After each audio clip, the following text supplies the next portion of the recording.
Good evening, everyone. Welcome along to the final quarter-final, and it's the biggest quarter-final of the lot as well. It's England against the Ukraine from Rome, and we're looking forward to this one here on the Commentary Hub. Also, JB Sports as well.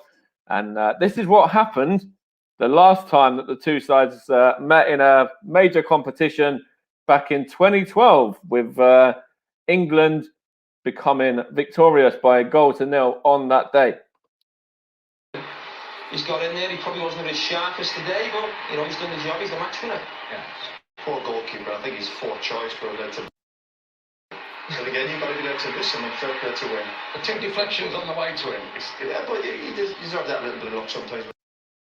Put in, and again, Wayne was there like all top strikers. Now, at the other end, it wouldn't have changed things if the goal had been allowed, assuming it would have then finished 1-1. But what is the fella, the referee or assistant referee, whatever he's called, doing behind the goal? It's right there in front of him. What he's doing basically from the evidence of what we've seen. But what we have to say in the build-up, we see here as they go through, Milewski plays him through, Ilić.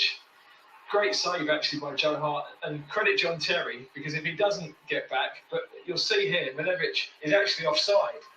So as this through ball is played, he's the first player that's going to touch the ball. It looks as if the first two are going to get it. It misses both of them. So when he picks it up, the linesman should flag him offside, and that should be the end of it. As it goes on, we now know that it's definitely over the line. But we've managed to convince ourselves this is justice prevailing for England. Look, That is it as an injustice for Ukraine, but it was an offside decision.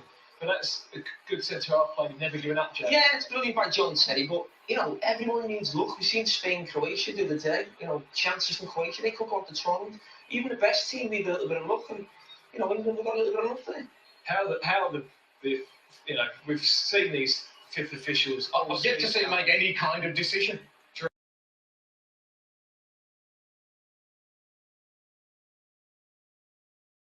That is what happened the last time that the two sides met in a major competition. Wayne Rooney's goal was the difference. Of course, there was a goal line clearance there from John Terry. When you look at it, they actually crossed the line as well. But with VAR, of course, these days it would have been pulled back for offside. And let's take you back just a little bit. You're so sure. You're so sure. You're all right, mate. A little bit sooner in time, in fact, to just a few days ago, when, of course, England. Well, this is what happened. Yeah, I love that from Raheem Sterling. You know exactly what he wants to do when he gets in that right foot. That's a good ball from Havertz. Werner, that's a good save by Pickford. The run from Timo Werner was good, but the save from Pickford was better. Here is Sterling. Sterling tries to get into the box himself, and here's Kane! Taken away from him by Hummels. I think the question is, can he just hit this towards goal with his left foot straight away there? He decided to try and take it around Neuer. Max Hummels has done what he's done most of that 45 minutes. Right place, right time. Kroos into the feet of Muller. Muller's header. Kroos trying to poke it out to Gosens. It's Gosens' cross. It was Muller battling for it, and Havertz who hits it, and Pickford who saves it. It's a beautifully hit ball from Kai Havertz. Top save though from Pickford, another one. Sterling. He's still perky enough. Kane. Grealish. Shaw. Across for Sterling!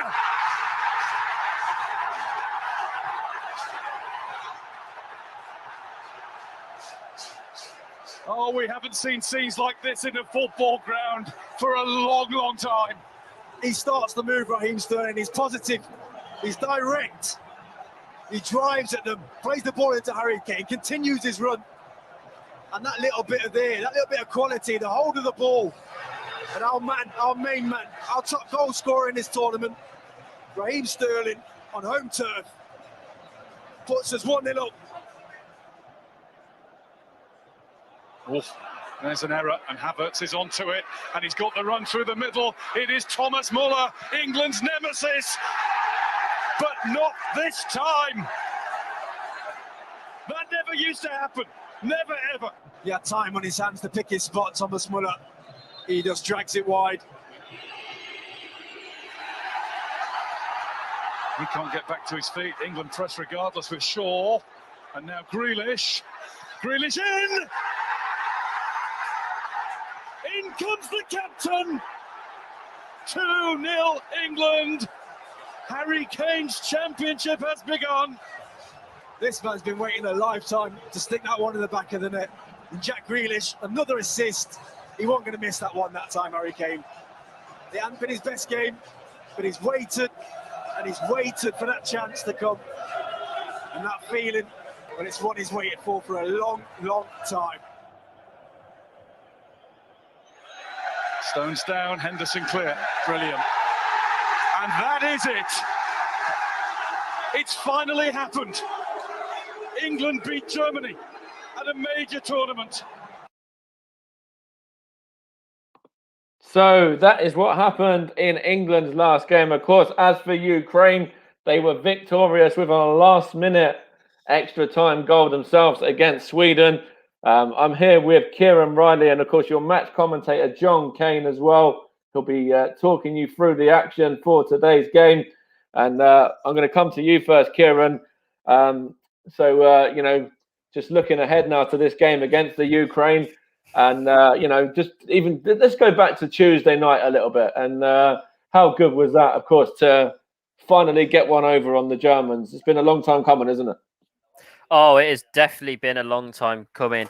It was. To be honest, I was on talking to John just before the second goal went in because he threw to me to have a chat about something, and I celebrated that much that the stream actually kicked me out for being too loud. It was either that or I pressed exit by accident, but it was definitely one of the greatest England days. I'm not. To say, I will put my hand up and say I'm not a huge England fan. Sometimes our football can be boring, but Tuesday night was definitely a special one. It was a fantastic victory. Hopefully we can push on tonight and do the same again tonight against Ukraine, where we'll face a very strong Denmark side in the semi-finals if we do get through. So it's going to be an interesting one. I'm definitely looking forward to this one. And I'm going to throw you over to your match commentator, John Kane, in a second, as the two sides are getting ready to come out as well. But just stay there, Kieran, for 1 second as well. Going all the way back to 2012, when, of course, Wayne Rooney's goal was the difference. Do you remember much about that day? Sorry, Matt, I missed that. Say that one again, sorry. Oh, just in regards to, of course, the game back in 2012 with when England were 1-0 winners with Wayne Rooney's goal being the difference. Do you remember, much about that day, or what do you remember about that game? I remember the goal being in. I remember watching it and us scoring. So it was I don't remember a huge amount of the game. It was so long ago. But I look ahead to the future, not the past. I'm hoping it can come home, but we'll have to wait and see. It looks like the teams are coming out now. That's right. So I will throw you over to John Kane as well now, your match commentator. So John, of course, the national anthem is only going to be a couple of moments away now. And of course, the two sides are just coming out. England are just coming out now as well.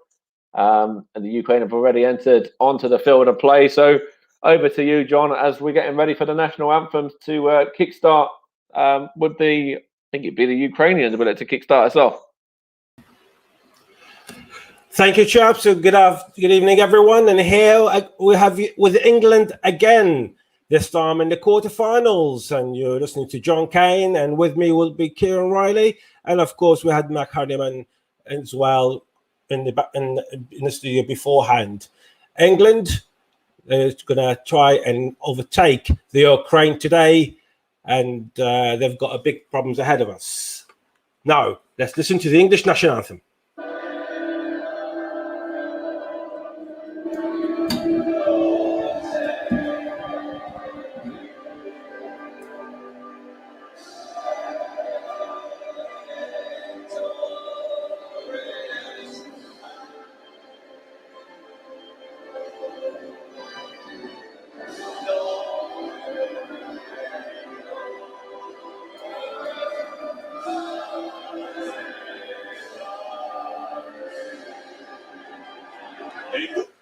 That was the English national anthem.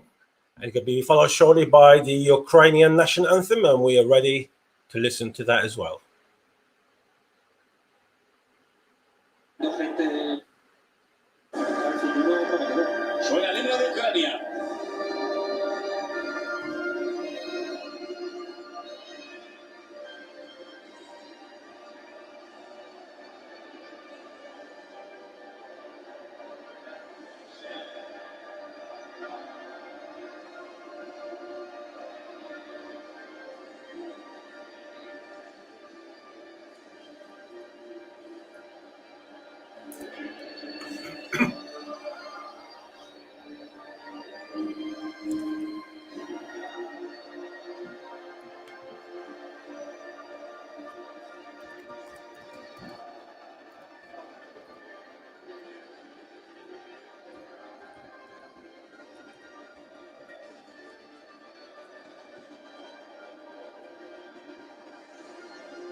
That was the Ukrainian national anthem. I'll bring back quickly to my colleague, Mike Harriman. Mike.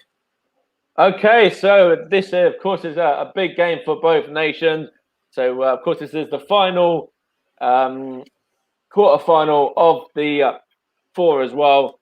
I'll hand you over now to your match commentator, John Kane, and also your co-commentator, Kieran Riley, as well, who's going to talk you through both of the two lineups for the Ukraine and also for England as well.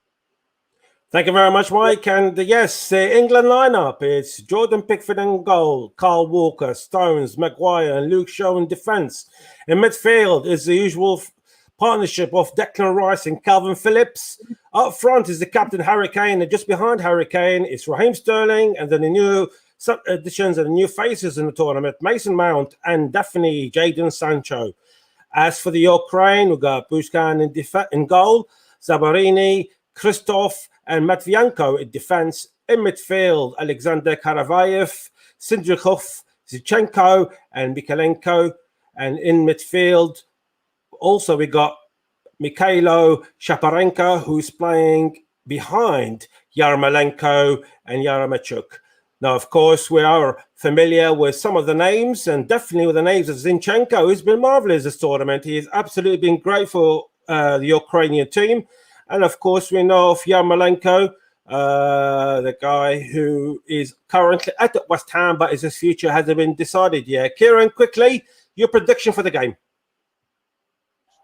You know me, mate. I don't do predictions. Without them going wrong. Touch wood, I'm hoping for an England win, but still, we've got a full 90 minutes to play, so it's definitely going to be a difficult one to call. Ukraine are a strong side. England are also a strong side, so it's definitely going to be interesting to see what happens. I'm probably going to go for an England win, but I'm not going to say by how much. We'll have to wait and see. Hopefully it's like the Germany game again, but we will certainly have to wait and see what happens. But yeah, I'm going to go for an England win. Thank you, Kieran. As for the Germans, and guess what? They're with us again tonight, but this time they are the officials, literally the referee and the VAR people. We've had the knee, and it was only the English team who've done the knee, and the Ukrainians didn't comply with that, which is each to their own, and there's no problem in any way, shape, or form. And in fact, the referee had just blown his whistle, and England, in their usual white tops, are playing from right to left, and the Ukrainians in their yellow tops are playing from left to right. And the ball with the Ukrainians, Karavayev, who clears the ball ahead of Harry Kane and goes back to the Ukraine, and the ball goes back to England. Carl Walker to Raheem Sterling. In fact, that was Jadon Sancho. Of course, Jadon Sancho, it's more or less the deal is done and going to his new club, Manchester United. And of course, he started at Manchester City as a youngster, but credit where the German scouts have been. They managed to get a lot of English players, English youngsters, in fact, and Jadon Sancho and Jude Bellingham and a few others into their league. And they are selling him for big bucks. Of course, England never won the tournament, and they come at the back of a great win against Germany, who stopped them from coming close back in '96. England on the attack with Raheem Sterling, but intercepted by Ukraine, and the ball goes forward, and it goes into no man's land to a throw-in to England. As I was saying, the England did come close to the semi-finals in 1996 when they got knocked out by penalties by Germany, but we overtook Germany in the last round, and now we've got Ukraine. And if there is a win tonight for England, then they'll have faced Denmark. That's what we know for definite. Whoever wins from tonight will have to face a very strong Danish team, of course, who won the tournament in '92. The Ukrainian, no, under the name of Ukraine, they've never won the tournament. However, they were part of the Soviet umbrella, the old USSR, who won the first ever tournament in 1960, beating Yugoslavia by 2-1 back all the days in Paris. And they had a Ukrainian player, which is Yuri Vinov, who was a Ukrainian in that Soviet team. So they have a Ukrainian who actually won this tournament before, but under a different umbrella. Now, England, with Luke Shaw on the left-hand side. That's a bad pass from Luke Shaw, but he's lucky to get the ball back. Ball back to Harry Maguire down the centre of the field. Stones to the right-hand side to Kyle Walker, to Calvin Phillips. Back to Walker again. The ball on the right-hand side of the Ukraine half to Mason Mount. Sancho. England are the favourites for this game. They're very strong favourites for this game, but at the end of the day, any team who gets to the quarterfinals should not be underestimated. That would be a mistake by Gareth Southgate if he did underestimate the presence of the Ukrainian. Harry Kane changed position to the right-hand side to Kyle Walker, to Sancho again on the right-hand side of the penalty area. It's about 3-4 players to Mason Mount inside the penalty area. There's a foul on Mount, but the referee says play on, and Mount wasn't happy that the decision didn't come his way, and that would have been a penalty. I'm sure VAR would be looking at it, but England is still with the ball. Stones to the left-hand side, Raheem Sterling. Sterling tried to take on one player. Indeed, take on one. And pass it forward to Harry Kane. Harry Kane with the goal. Oh, fantastic start for England. Harry Kane in the 4th minute put England ahead. That is the start that England really wanted. And they can just take a bit of breather, and then they can start dream of a semi-final where Denmark is Ukraine 0, England 1, and that was a fantastic goal. And Kieran, we wanted Harry Kane, and he's delivering again. Wow. 2 goals in 2 games for Harry Kane. That's perfect. That's what we want to see from our captain. That was so easy for him. 1-on-1 again, and this time he hasn't fluffed his lines. Comes off, takes a slight deflection off the goalkeeper, off Bushkan's shoulder, but it's still a massive chance for England to take us through to the semis there. 5 minutes and we've scored already. This is what we want to see. Can we bag some more? The captain with another fantastic goal. Great link-up play. Ukraine 0, England 1. Let's go, boys. Fantastic start for England and for Harry Kane. He's leading by example. He had that criticism in the group stages, but he scored the second against Germany, and here is again opening the scoring against the Ukraine. Ukraine with the ball. Suduchik in the middle of the field. To Zabarani. Goes back to Karavayev, and now the Ukraine have to do it the hard way. And of course, we always speak about the English manager and Gareth Southgate. Let's not forget that the Ukraine has not only a Ukrainian player icon or former player icon. In fact, he was a world icon in Andrei Shevchenko, who's a fantastic player on his day, one of the best players of all time. And now Ukraine on the attack from the left-hand side, Zinchenko. Pass it back to Mikhail Zinchenko. To Zinchenko once more on the left-hand side of the penalty area. All of a sudden, the English players start going backwards, and we're going to see some sort of... Let's hope that we can see a good defensive style by England, but the best way of defense is attack. And now the Ukrainian attacking. to Yarmolenko. 1-2. Yarmolenko with the ball outside the penalty area, down the centre, and the shot from Yarmolenko got deflected by the English defenders, and it heads by Luke Shaw, and that goes to a throw-in to England. 6 minutes gone. If you just joined us, it's England 1, Ukraine 0 here at the commentary hub. And Kieran, this is a good start, but let's not take things easy. Yeah, no, still obviously a long way to go. No, we scored with only 4.5 minutes gone on the clock, but there is still a long way to go. Ukraine are definitely coming back at us and trying to push on the attack. We've just got to close this out and just keep trying to push it, see if we can get a 2-goal, maybe a 3-goal cushion before the end of this game, or even before the end of this first half. You never know. So it's still a very long way to go, but I'm happy with the start we've made. But can we hold this lead? There is still, as I say, a very long way to go. This ball, Ukraine on the attack, and Maguire's covering near his corner flag, but it clears as far as the Ukraine player, and there's a bit of toss and tuffle between Raheem Sterling and the Ukrainian player, and that was Karavayev.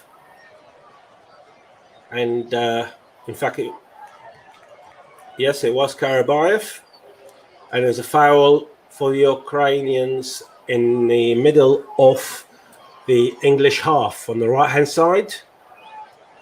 And this is where the aerial ability might be required by the Ukrainians if they want to come back to the game very quickly. Of course, we have seen England with a great performance, especially after the first goal scored. And now the Ukrainian cross inside the penalty area. It's a bad clearance by England, but they managed to do so just about. It goes to Yarmolenko, to Shaparenko, goes back to Matvienko. And the ball is still inside the English half, but with the Ukrainian feet. Ball to the left-hand side, or Mykolenko. Ukrainians are looking to come back into it, and of course we know Zinchenko and Yarmolenko, they're very much aware of most of the English players here today, because they played against them in one game or the other, if it was playing for West Ham or playing for Man City. And Zinchenko has been the ever-present player for Manchester City. Of course, Man City, who are the English Premier League champions and the losing finalists in the Champions League final. The ball with Ukraine once again inside the English half, intercepted by Calvin Phillips. Zinchenko, and goes back to Matvienko. The Ukrainians, as much as they've got a really good team, but most of the players are actually local boys, mainly from Dynamo Kiev and Shakhtar Donetsk. Of course, we mentioned Zinchenko is a player who plays for Manchester City, and Malenko plays for West Ham, but most of the other players are actually, especially we're talking about the defense and the goalkeeper, they are a mix between Dynamo Kiev and Shakhtar Donetsk. And the ball forward towards Yarmolenko, well, interception by Harry Maguire. In fact, that was John Stone.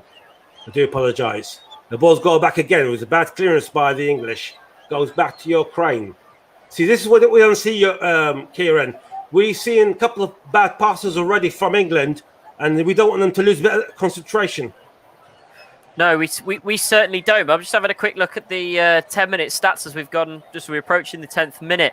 Our pass accuracy is still around about the 90 to 100% mark. So we're getting a couple of bad plays, but it's still looking decent. We're still looking strong. Obviously, Ukraine had a little bit of a moment but our defensive line were able to hold them back. But still certainly going to be a tough game for us to win. We definitely need a second goal to seal this, but who knows what can happen. It's the Euros at the end of the day. We've had some shocks this tournament so far, so still a long way to go, as I will keep saying. Raheem Sterling on the left-hand side. 1-2 with Luke Shaw, and it goes out for throwing for England. Played quickly by Raheem Sterling. Back to Harry Maguire. The ball's just inside the English half. 10 minutes gone. England 1, Ukraine 0. And yes, it's Harry Kane in the 4th minute. And that was a good goal on one-on-one with the goalkeeper. Ball with John Stones to Harry Maguire. A goal I don't think will be enough for England today. So they need to show some strength and show Denmark that we mean business. The Danes are not an easy team, as they've shown so far in this tournament. Yes, they lost the first game to Finland, but even then, that game, for the wrong reasons, they've lost a goal to Finland that actually Danes dominated. But you can go back and say maybe they should have finished the game. That's a different story. I'm not going back to it anymore. But I'm glad to see that Christian Eriksen is back on the route to recovery. Ball with John Stones. Cross it forward to Harry Kane. Harry Kane trying to flick it, but by mistake goes back to Yarmolenko again. And now the Ukrainians on the attack. Yarmolenko on the right-hand side in the penalty area, trying to take on Maguire. Yarmolenko trying to cross the ball, but it deflected of Maguire and it's cleared by the English defenders. It goes as far as the Ukrainian player, and Ukraine take the ball back. We have seen bits and pieces from the Ukraine so far in trying to go forward, and they know now that they can't take the game, not even to penalties if they want to, considering the England being the favourites and they're being the underdogs. They need to score a goal to give them a chance to move to the next round. Kieran, one goal from Harry Kane would not be enough. No, it's definitely not. Like I say, 4 minutes into the game, we get a goal. Yeah, that's really good. There's obviously they just showed pictures of 2 Ukrainian kids there, not happy that goal went in. But it's 90 minutes is a long way away yet. We've still got most of this half to go. We definitely need a second, either before half time or in the second half, to try and secure a win here. I prefer it before half time. But if Ukraine equalise, it could be even tougher for us to get a second goal, because I know what Ukraine are like. They will defend like gods. So it's going to definitely be a long game. It's going to be a nail-biting game for the rest of the half as we're on the attack now, John. And that's a mistake by Zinchenko, and goes to Jadon Sancho on the right-hand side of the penalty area. Try to cross it, but it's deflected by the Ukrainian defender player, and it goes to throw in. It was Kyle Walker, in fact, he was absolutely sprinting fast on the right-hand side, but he managed to get caught by the Ukrainian player. Goes to Calvin Phillips. They're up under pressure from the Ukrainian player. You can see 1 or 2 Ukrainians there. They're trying to put pressure on the English defence, and they're trying to stop them from even creating or coming out of their area. But in the end of the day, the Ukrainians got no choice but to play that style. And of course, their manager, I'm sure he's got the attacking mentality, Andrei Shevchenko, a striker. He knows how goals are scored, and he knows how teams are played to win not just games, but to win trophies, like he did with Milan, and he came close with Chelsea. The ball forward towards Mason Mount, but it didn't reach Mason Mount. It goes to throw-in on the right-hand side to England. Throw-in to Kyle Walker, to Calvin Phillips. The ball is still inside the Ukrainian half. Stones, back to Walker. To Mason Mount. Mount, of course, Mason Mount, the Champions League hero for Chelsea. Harry Maguire, deep inside the Ukraine half, to Luke Shaw on the left-hand side, back to Maguire. It's actually that sort of play frustrates the Ukraine a bit, because they won the ball, and the English are doing very well in keeping it until I've just mentioned it, and they gave the ball away. And it goes forward for Matvienko, but the ball from Matvienko goes to no man's land, ahead from Yarmolenko, and goes back to England. We've seen quite a couple of bad passes from England here, Kieran, and it's not good enough at the moment, because of 1 or 2 mistakes, it can give Yarmolenko a chance. Yeah, definitely. With these mistakes, sorry, I'm just eating when you were talking to them. These mistakes can't happen. If we're gonna make silly mistakes and let them through, they're gonna punish us with a goal. That's the last thing we need right now. We need this back four to tighten up as much as they can and push forward. I've just been actually looking at a stat, to be honest, while I've been having a look at something. England have actually lost only 1 out of the 7 times they've played Ukraine. So they've won 3, drawn 2. The only loss we've ever had was in a qualifier back in October 2009 when they beat us 1-0. That's interesting. Yes, sorry, carry on, Kieran. That's interesting that we've only lost once in 7 meetings with these guys. So it's possible we can beat them. It's proven. Absolutely, but let's not forget as well that the Ukraine is nearly 30 years old under the current political agendas.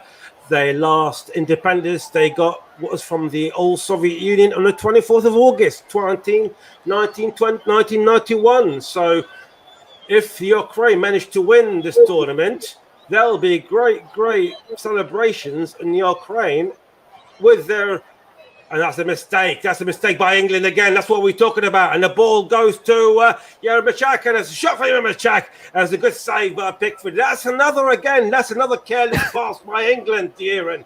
That is not required. That's what we've been talking about. And again, it was a bad pass. And I think this time it was from Walker. Yeah, I have no idea what John Stones was doing there. He looked like he was about to go for it. And I thought, now I'm going to stop and run back. That is not what he needs to do. If that ball's messed, he should have gone straight for that. Maybe he would have got a foul, but it doesn't matter. He should have cleared that ball rather than let him get through like that. It's not something we want. It's corner for Ukraine. Plays long down inside the penalty area. Cleared by England, but the Ukrainians managed to get hold of the ball. The ball still with the Ukrainians. Sidorchuk to the left-hand side. Zinchenko goes the ball. The Ukrainians are showing some threats, and the England are helping the Ukraine. That's a couple of bad... I can at least do 3 bad passes from England that passed on to Ukrainian players, Kieran, and obviously the last one, and nearly got Yaremchuk one-on-one and scoring against Pickford. Yeah, I know. Zinchenko on the ball. Got to Yarmolenko. Back to Zinchenko. Trying to shoot, but it's a good clearance by England this time around. The ball goes all the way to the Ukraine half.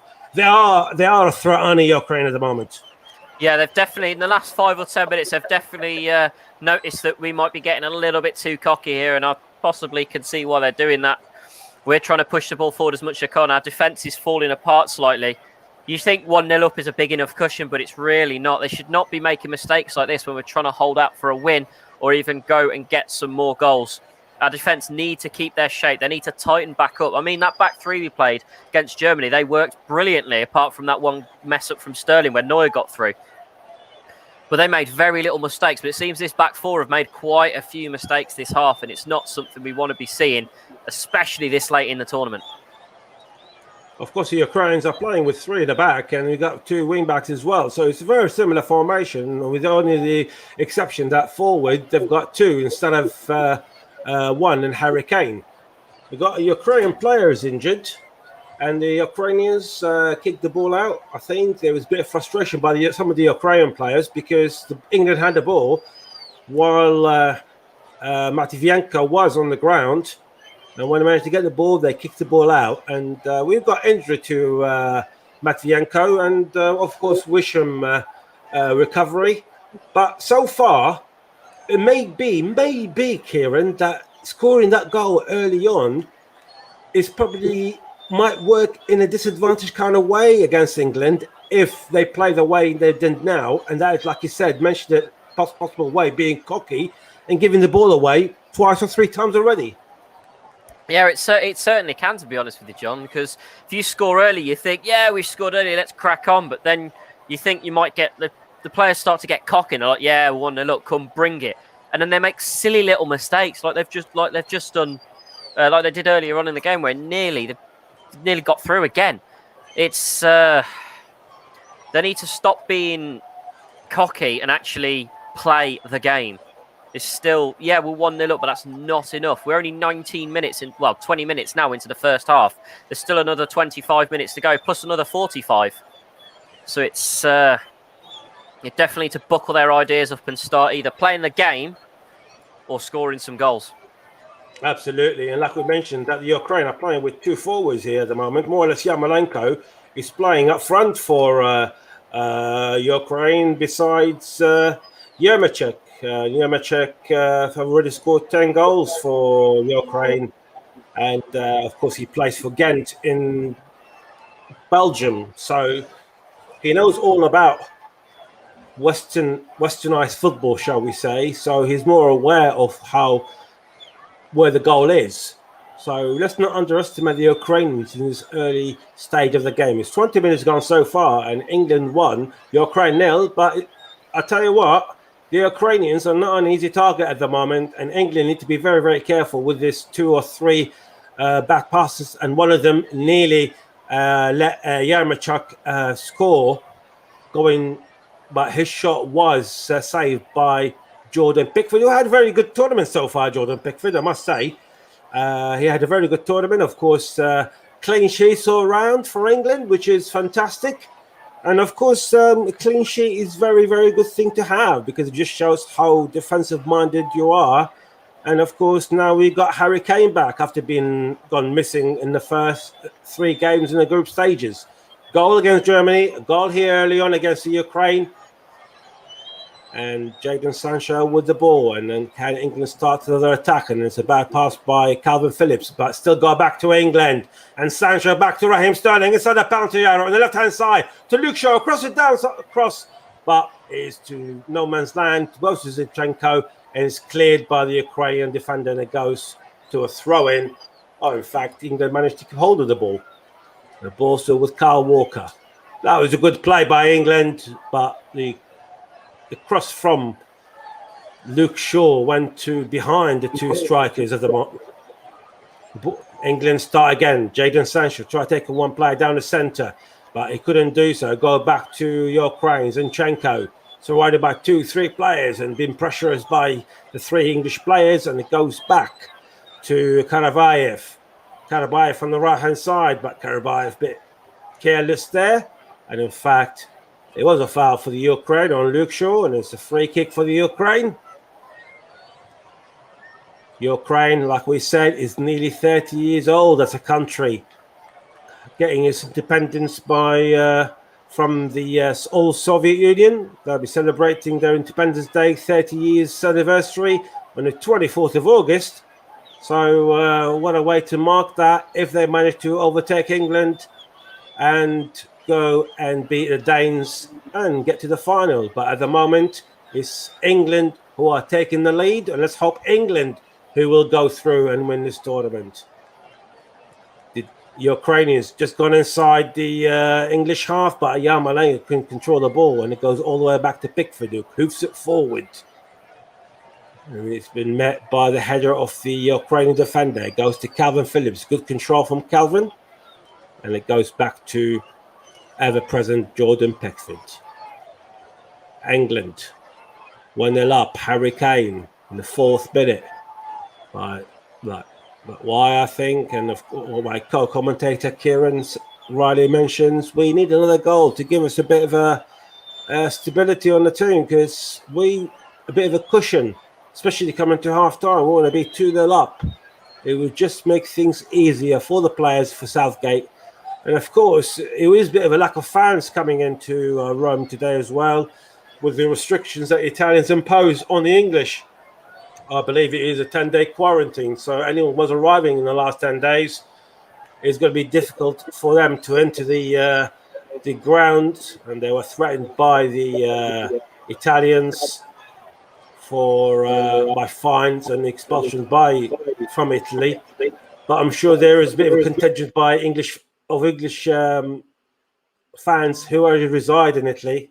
So let's hope that give us some sort of support in the ground. Ball with England. John Stones. Carl Walker. Carl Walker, who seems to be playing more or less in the back 3 for England. We've seen Carl Walker doing so more than once. There's 1-2 between him and Harry Kane. It goes to Mason Mount. In front of Zinchenko. It reflects to Zinchenko, and it goes to a throw-in for England. Halfway, the Ukrainian half of the play on the right-hand side. The ball still with England. They're still in control of the game. We'll give you some stats on possession in a minute, but England, let's see where England will take us with this move. Luke Shaw. Kieran, they're playing back more or less probably good position at the moment, England. Stats-wise, probably reflects that at the moment. Well, stats, it's basically possession-wise, it's 50-50 at the moment. It's 49 to Ukraine, 51 to us. So we've got that extra 2% possession, but it's certainly still, as you can see from watching it, it's still a 50-50. The pass accuracy, we've still got 90% of our pass accuracy. with Ukraine only having 85. So it's certainly still 50-50 with the way we're going. Shots-wise, Ukraine have had 3 shots with only 1 on target, and our only shot on target has come from the goal that was scored by Harry Kane, what seems like a very long time ago now, as we are now 26 minutes in, and that goal was scored in the 4th minute. And the ball to Raheem Sterling, and that inside the penalty on the left-hand side. Try to take a 1-2, try to shoot, but he was surrounded by 3 players. Now, Ukraine on the attack on account, Yaremchuk couldn't control the ball and got cleared by the English defenders. And now Harry Maguire with the ball. He had 3 players, and you can see the pressure from the Ukrainian players. And they managed to get the ball at one stage, literally a second ago, but England managed to get the ball back. And Kyle Walker cross it forward to Jadon Sancho, but Sancho was miles offside. And it's a free kick for Ukraine. I mean, you mentioned the passing accuracy 90%, but some of the 10% that you mentioned, Kieran, it caused that chance for Ukraine, and that particular one for Yaremchuk against Jordan Pickford. Yeah, definitely. Like I said, no team will ever get 100% pass accuracy. There's always going to be mistakes, but we're making those silly little mistakes that we need to stop making. We can't just be like, oh, I'm just going to leave the ball there. That just puts them straight through, which shouldn't be happening.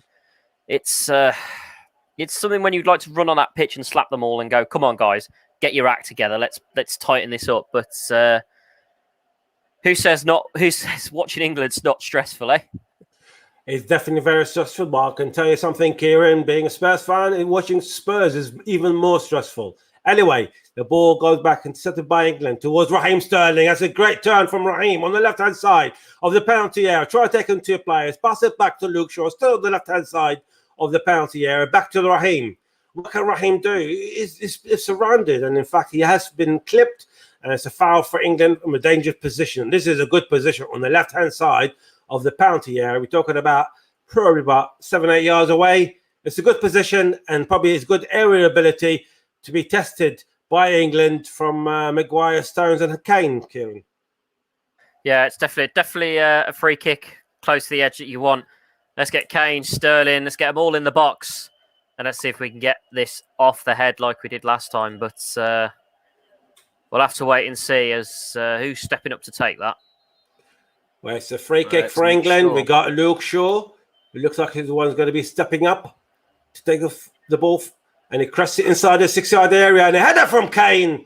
And this time it goes over the bar. And it's a goal kick for the Ukraine. It was a good move. And Kane managed to escape his defender. He actually came in between 2 defenders, in fact. But it's just the direction of the ball was a bit too high for the England captain. Yeah, so it certainly was. It was... He went for it, which is good, which is what we wanted to see. Maybe he would have got a second goal, which would have been even perfect. 4 goals in 2 games. I like that. Sorry, 3 goals in 2 games, I should say. Sorry, correction there. But obviously put a bit too much bananas on it, or he hit it with the wrong part of his head. It went in the right direction, just went a little bit too high. You just got to bring it down, just ahead of that a little bit further down, or angle it a bit more, and that may have gone in, but wasn't meant to be that time. But we keep pushing on as we now approach the half-hour mark. Indeed, half an hour gone, and it's still Ukraine 0, England 1. Harry Kane's goal. Yes, it is Harry Kane's goal again, this time in the 4th minute. It was a good pass to Harry Kane, who managed to go one-on-one with the keeper between the 2 defenders and scored a beautiful goal in the Ukrainian net. And like we said, Harry Kane has woken up since the German game. We didn't see him, and I'm glad that we can see him, and we can see his influence on and off the ball at the moment. Of course, Harry Kane, who's a top goal scorer in the World Cup 3 years ago. It might seem that long ago, and it was that long ago, because normally it's 2 years between the European Cup and the World Cup, but the COVID delayed this tournament by a year. So, and Harry Kane, 2 goals, and so many major players are out. Also, Harry Kane, if he keeps scoring, even against the Danes, he's still probably got a chance, him or Raheem Sterling at the moment, to get to be the top goal scorers of the tournament. I will get Kieran in a minute for the stats for that. And the ball with Jadon Sancho on the right-hand side. Try to take on the Ukrainian player and managed to do so. But in the end, It got deflected, and it's great interception by Mykolenko, and it goes to a throw-in to England on the right-hand side. Kieran, what's the goal difference? What's the top goal scorers at the moment, considering so many big claims, including Lukaku's out? Currently, it's a two-way tie for the top position at the minute. We've got Ronaldo with 5 goals and 1 assist. Schick from the Czech Republic with 5 goals at the moment. In third place, we've got Benzema with 4 goals. Sterling's currently sitting down in 6th place with 3 goals. So if he can get 2 more, he'll put himself into the top 3 of the all-time goal scoring list. And even get even more, he may put himself to the top of the list. So like we said, there's still a long way to go in this tournament.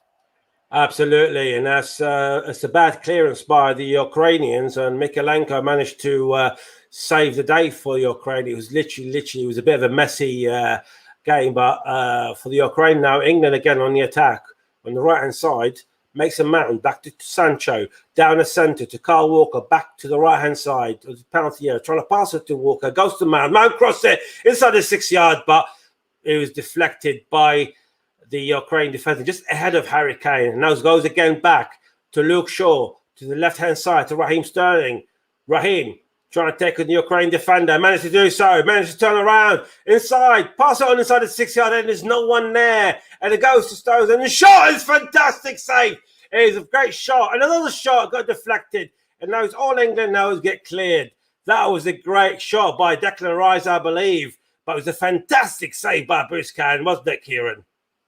Oh, it was a fantastic, well done to Bushkan there, managing to stop 1, but 2 really good England shots. It's been what a little fun 10 seconds that was.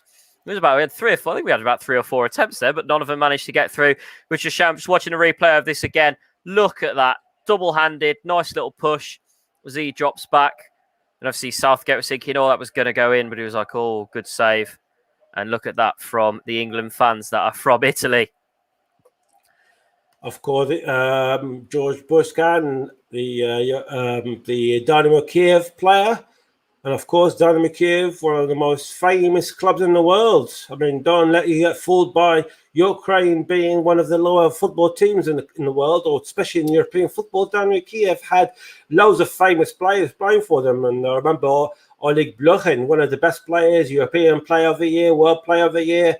Of course, we got Andriy Shevchenko, and they've won the European Cup before.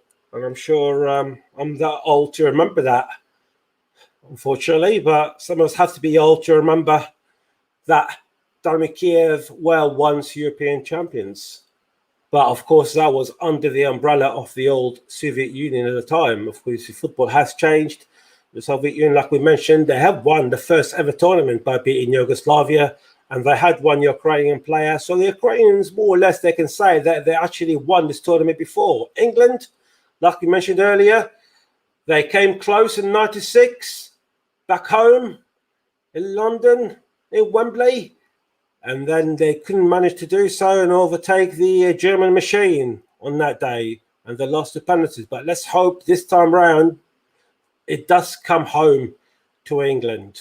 Let's do it come home, and of course the semi-finals and the final of this tournament, all 3 games will be at Wembley. So let's hope it will be a good omen and under our own crowds that we can celebrate winning a major tournament, which will be our second major tournament if we do so after winning the World Cup in 1966. And I wasn't born there, and I'm sure Kieran wasn't born there, but our parents were, and they remember that day very well. But of course, on individual levels, we will talk about Harry Kane being the top goal scorer last World Cup, and of course Gary Lineker was the top goal scorer in 1986 World Cup in Mexico as well. So individual-wise, we do get our own trophies in a way, in Kane and Lineker, but at the moment, we just seem to struggle just to get that extra bit longer to stay in the tournaments and put ourselves in a position in the finals to win. That was the World Cup or the European trophies. The ball in Ukraine now, 35 minutes gone, still Ukraine 0, England 1, Harry Kane in the 4th minute. It was a beauty as well from Harry Kane. But the Ukrainians haven't surrendered. I can tell you that the Ukrainians in the first half, especially after the goal, I know it's too early to say at the time, but the Ukrainians had their chances. They had a fantastic chance from Yaremchuk, one-on-one with Jordan Pickford, and took a fantastic save off Jordan Pickford. We had a substitution as well by the Ukrainians. Christoph has come off due to injury, and it was Tsigankov who's come on. He's 1-for-1 really, and we just see it was a bit of an injury for the Ukrainian player. The ball's still with the Ukrainians, just inside the English half. Zinchenko. You can see why Zinchenko is being ever present more or less for Ukrainians and for Man City. And now attack for the Ukrainians down inside the penalty area, inside the Yarmolenko. Yarmolenko takes the shot, goes to Zinchenko, he slips, and now England can clear. That was another chance for Ukraine, wasn't it, Kieran? And it wasn't good enough defending-wise, especially on the right-hand side of the English half. Yeah, it was definitely a nail-biting time there to be an England fan. I mean, look at this link-up play there. It was a quick 1-2 right to the corner of England's box. Shame that one player got in the way of, I think it was Zinchenko. I think if that other Ukrainian player hadn't gone in the way of Zinchenko, I think Zinchenko could have curled that into the top bins. So kind of relieved that they got in the way of each other, but at the same time, they've missed a glorious chance to pull an equaliser before we go to half time. So definitely still dangerous times, and we need to look at pushing now and getting ourselves a second goal. Absolutely. Kieran, spot on there. Let's not underestimate. We said it yesterday as well. I said it in the half-time show in Matt Ellis' game of Belgium versus Italy. Let's not underestimate the Ukrainians today. They got on credit. They didn't get there by luck. They played good football, especially in the last game against the Swedes. Yes, they played against 10 men, but they've got very, very talented players. And Zinchenko, for me, is one of the best players in the Premier League. And you can see why. You watch him today or even now. The guy is everywhere at the moment, going forward and defending for the Ukrainians. Ball now with England. Can England get a second in the last 7 minutes of the first half, in fact? England feel that they need another goal to settle the nerves and trying to push that Ukrainian hope even further away come half-time, which is very vital because the Ukrainians did have their chances in the first half so far. So it's not all over yet, but England are in control. They are leading. And let's hope that lead stays as it is. And of course, we're listening to, if any Ukrainian fans listening or Scottish and Welsh fans who are supporting Ukraine, of course, it's completely understandable.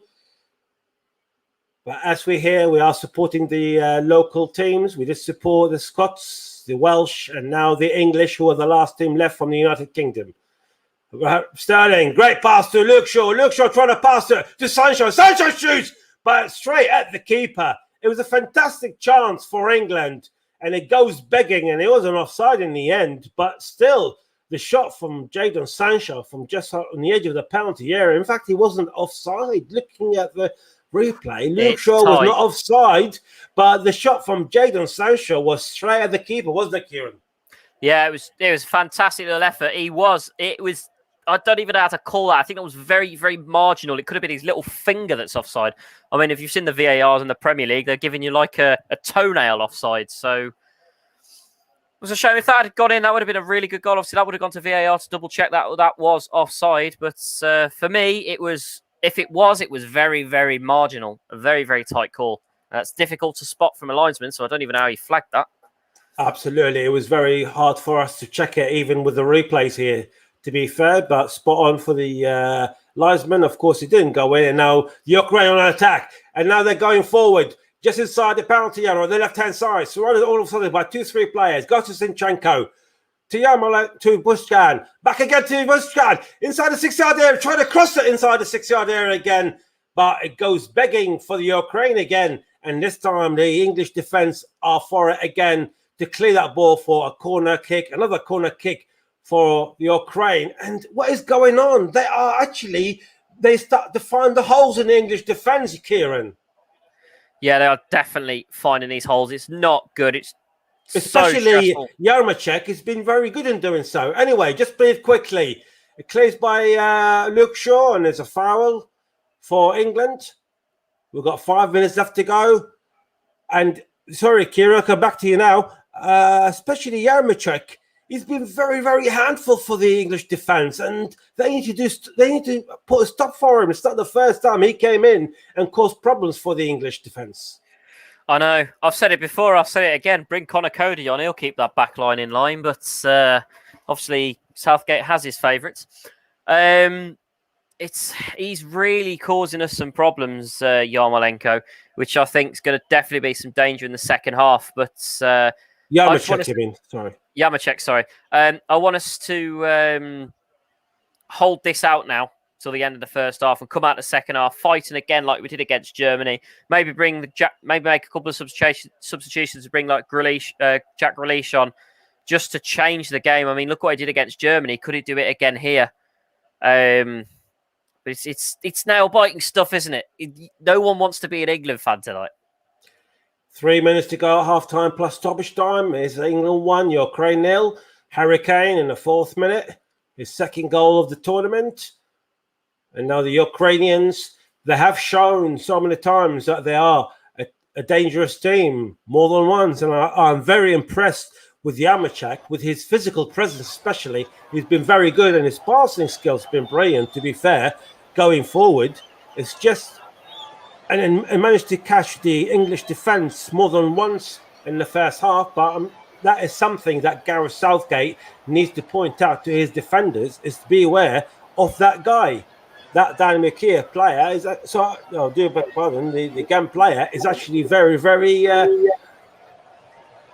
dangerous for the Ukrainians. Zinchenko, who's another dangerous player, pass it on, goes back to Yarmachek, to Yarmolenko, just in the edge of the penalty area. Bad clearance by England, goes back again to Yarmolenko, and it's a shot from outside the penalty area, and this time it's from Shaparenko. Literally from outside the penalty. It was a powerful shot, but literally goes probably about a yard or two away from the goal. But that's not good enough. It's bad clearance by England, and it's giving chances once again, one or more again for the Ukrainians, Kieran. Yeah, he's definitely fluffed his lines with that shot. I mean, he had a pretty open goal, the last shot before that went wide. But once again, England's defence having to come in and try and to save our backsides again. It was a good clearance from Maguire. But obviously, it was picked up. It was picked up and brought back in. But obviously, he fluffed his lines with the final shot. But it's still this shouldn't be happening. We should not be letting them through like this. That's now about 4 or 5 times we've let them come through and have a shot. Now, it's stressful times as we come to the end of the first half. Absolutely, and like I mentioned, the Ukrainians are definitely doing their bit and are doing their best in trying to get that equaliser. Now they're on attack, and this time we've been intercepted by the English defence. The ball from Luke Shaw on the left-hand side, pass it forward. 1-2 between him and Sancho, but they managed to lose the ball this time again to Sidricek. Back again to the right-hand side to Karavayev. The ball is within the Ukrainian side, just inside their own half. And Matvienko with the ball, pass it on the left-hand side. The Ukrainians are definitely trying their best in the last half minute left, plus stoppage time, which I don't think is going to be a long one, possibly a minute or two due to the injury to Christoph, who came off injured for the Ukrainians. But you don't think it's going to be that much long of a delay. The ball goes in with Shaparenko to Zinchenko, try and take on 1-2 players, pass it forward. It's a great pass to Karavayev. It goes towards Yarmolenko, but this pass wasn't that good. Now England on the counter-attack. Sancho try and take on 2 players and managed to do so. Clipped by Yarmolenko, but the player said play on. And I think he's going to call the Ukrainian player. It's going to be 3 minutes of injury time. And in fact, we have entered the injury time. And in fact, he's probably going to call in the Ukrainian player. It's probably going to be Yarmolenko for a late challenge on Jadon Sancho. The referee did wave play on. But because Sancho did keep the ball at a time, I wanted to see if he's going to give a yellow card to the Ukrainian captain. And of course, let's not forget Andriy Shevchenko, the Ukrainian manager. It was just a warning from the referee, the German referee, who's, to be fair, has been very good so far. All the German officials in the first half so far.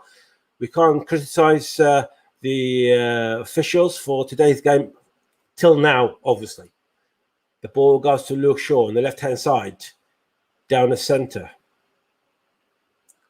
to John Stones, just inside the English half. Walker.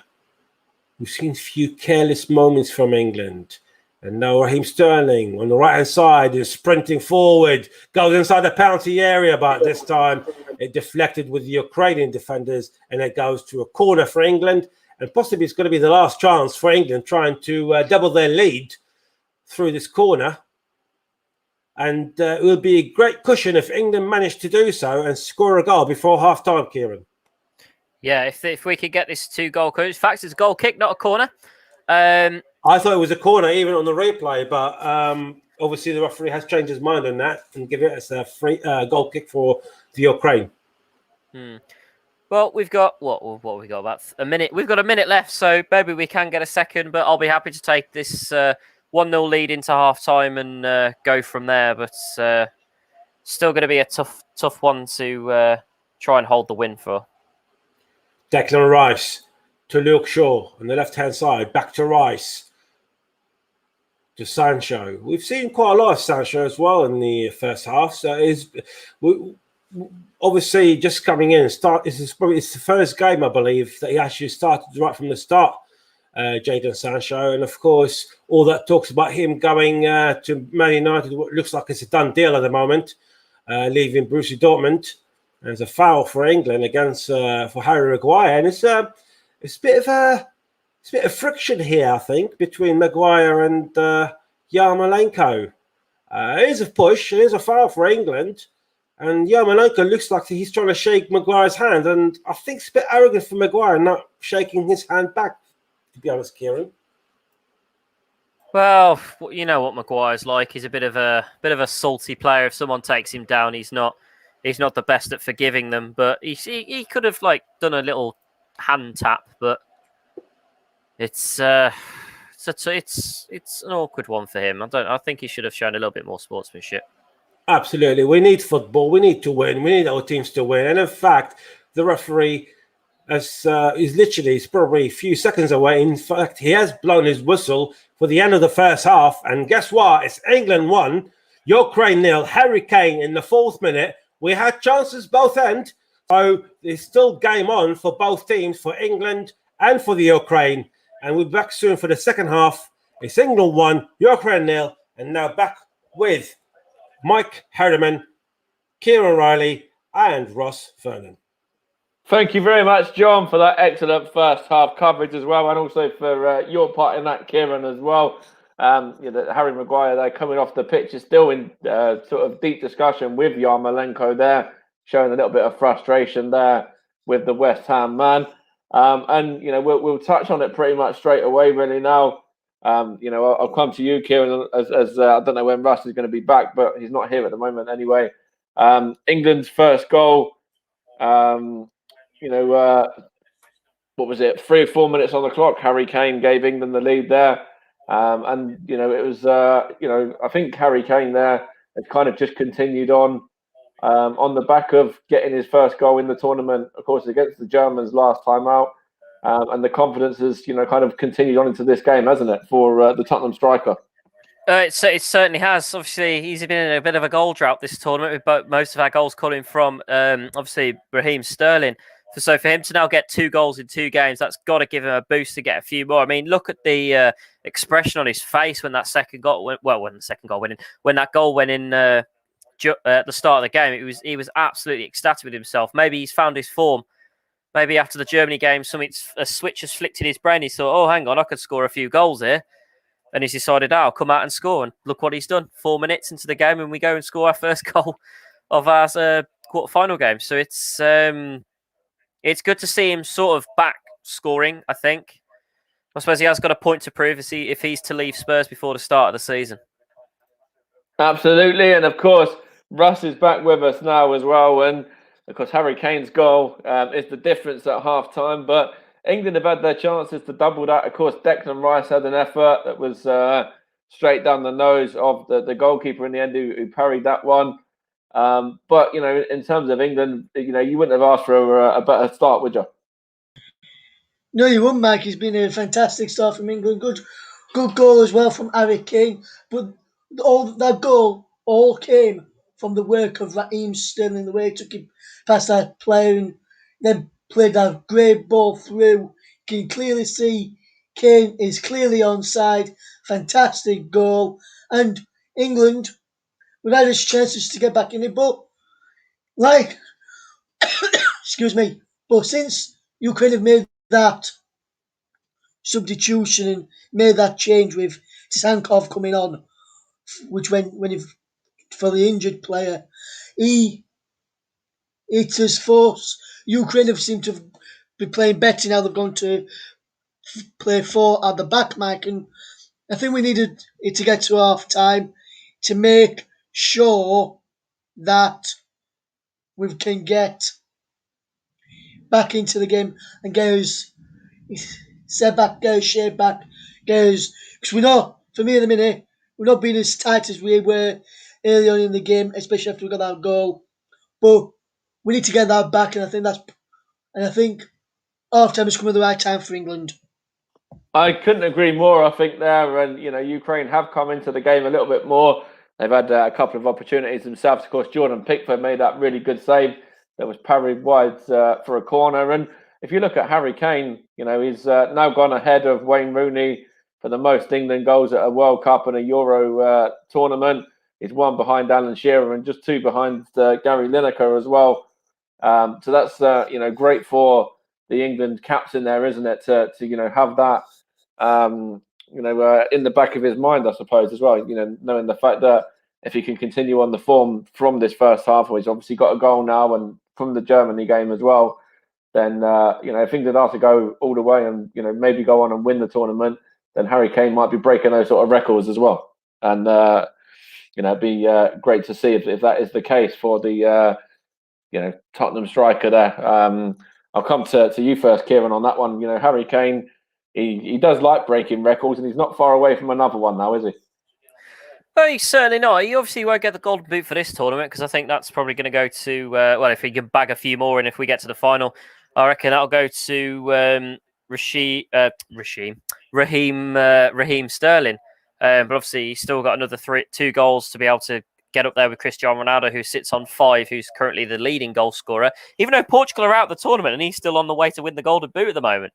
But Sterling's quite close behind with only 3 goals. So it's only interesting. He won't break any European records, I don't think, but it'll be good to see him set a few more England records. And it's another half of football there. I'll come to you on this as well, Russ, now. Another half of football where England have managed to keep a clean sheet as well. So, that defensive record is still intact.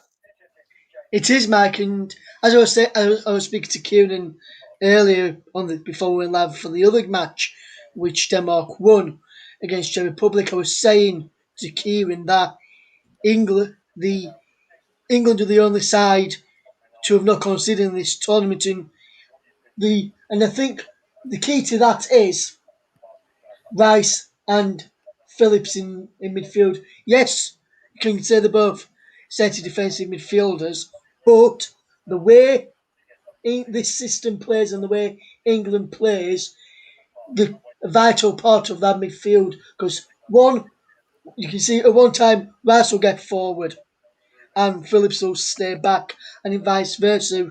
Phillips will get forward and Rice will stay back, and whoever gets forward, you can always see the other one backing him up, and that's vital. And that's how we can play. That's how under Southgate with Rice and Phillips can work in this team. I know a couple of times people have, like our friend Jack Cunningham says, we can't play 2 older midfielders, but so far in this tournament he's played them both and it's worked so far. Currently it's working today, currently at half time. Hopefully that will continue in the second half. And if he does decide to change it, like he's done in the past games, Mike, I think he maybe Rice may come off rather than Phillips, because when Henderson come on the other day when Rice went off for Phillips stayed back, Henderson got forward, and Rice and Phillips were backing up Henderson, so that can work as well. I think I'm not just saying this because I'm a Leeds fan, as all you four know, Mike and John and Kieran and probably most of our listeners know by now. Yeah. I'm not just saying this as a Leeds fan. Phillips, for me, is a vital part of this side from the way he defends and the way he progresses forward with the ball and how he. Because if he even hasn't got the ball and we've got it out wide, he can press up, take away one of the centre backs out of the game with Harry Kane. He'll leave gaps then for likes of Sancho, Saka when he plays, Foden, Sterling to running in behind, Mount as well to running in behind to support Harry Kane and getting behind to help us getting behind, drags defender out, which will then leave space for an extra midfielder like Mount to run in behind into that gap to be ball to play through to him for him to like square for Kane if need be, or even have a shot at goal himself. So I think Phillips, for the way England play under Southgate, is a vital part of this side. Yeah, I think that's a very valid point that you've just made there, Russ, as well. And I've just looked there just a moment ago about England, getting forward and actually some of the defensive mistakes that were made as well.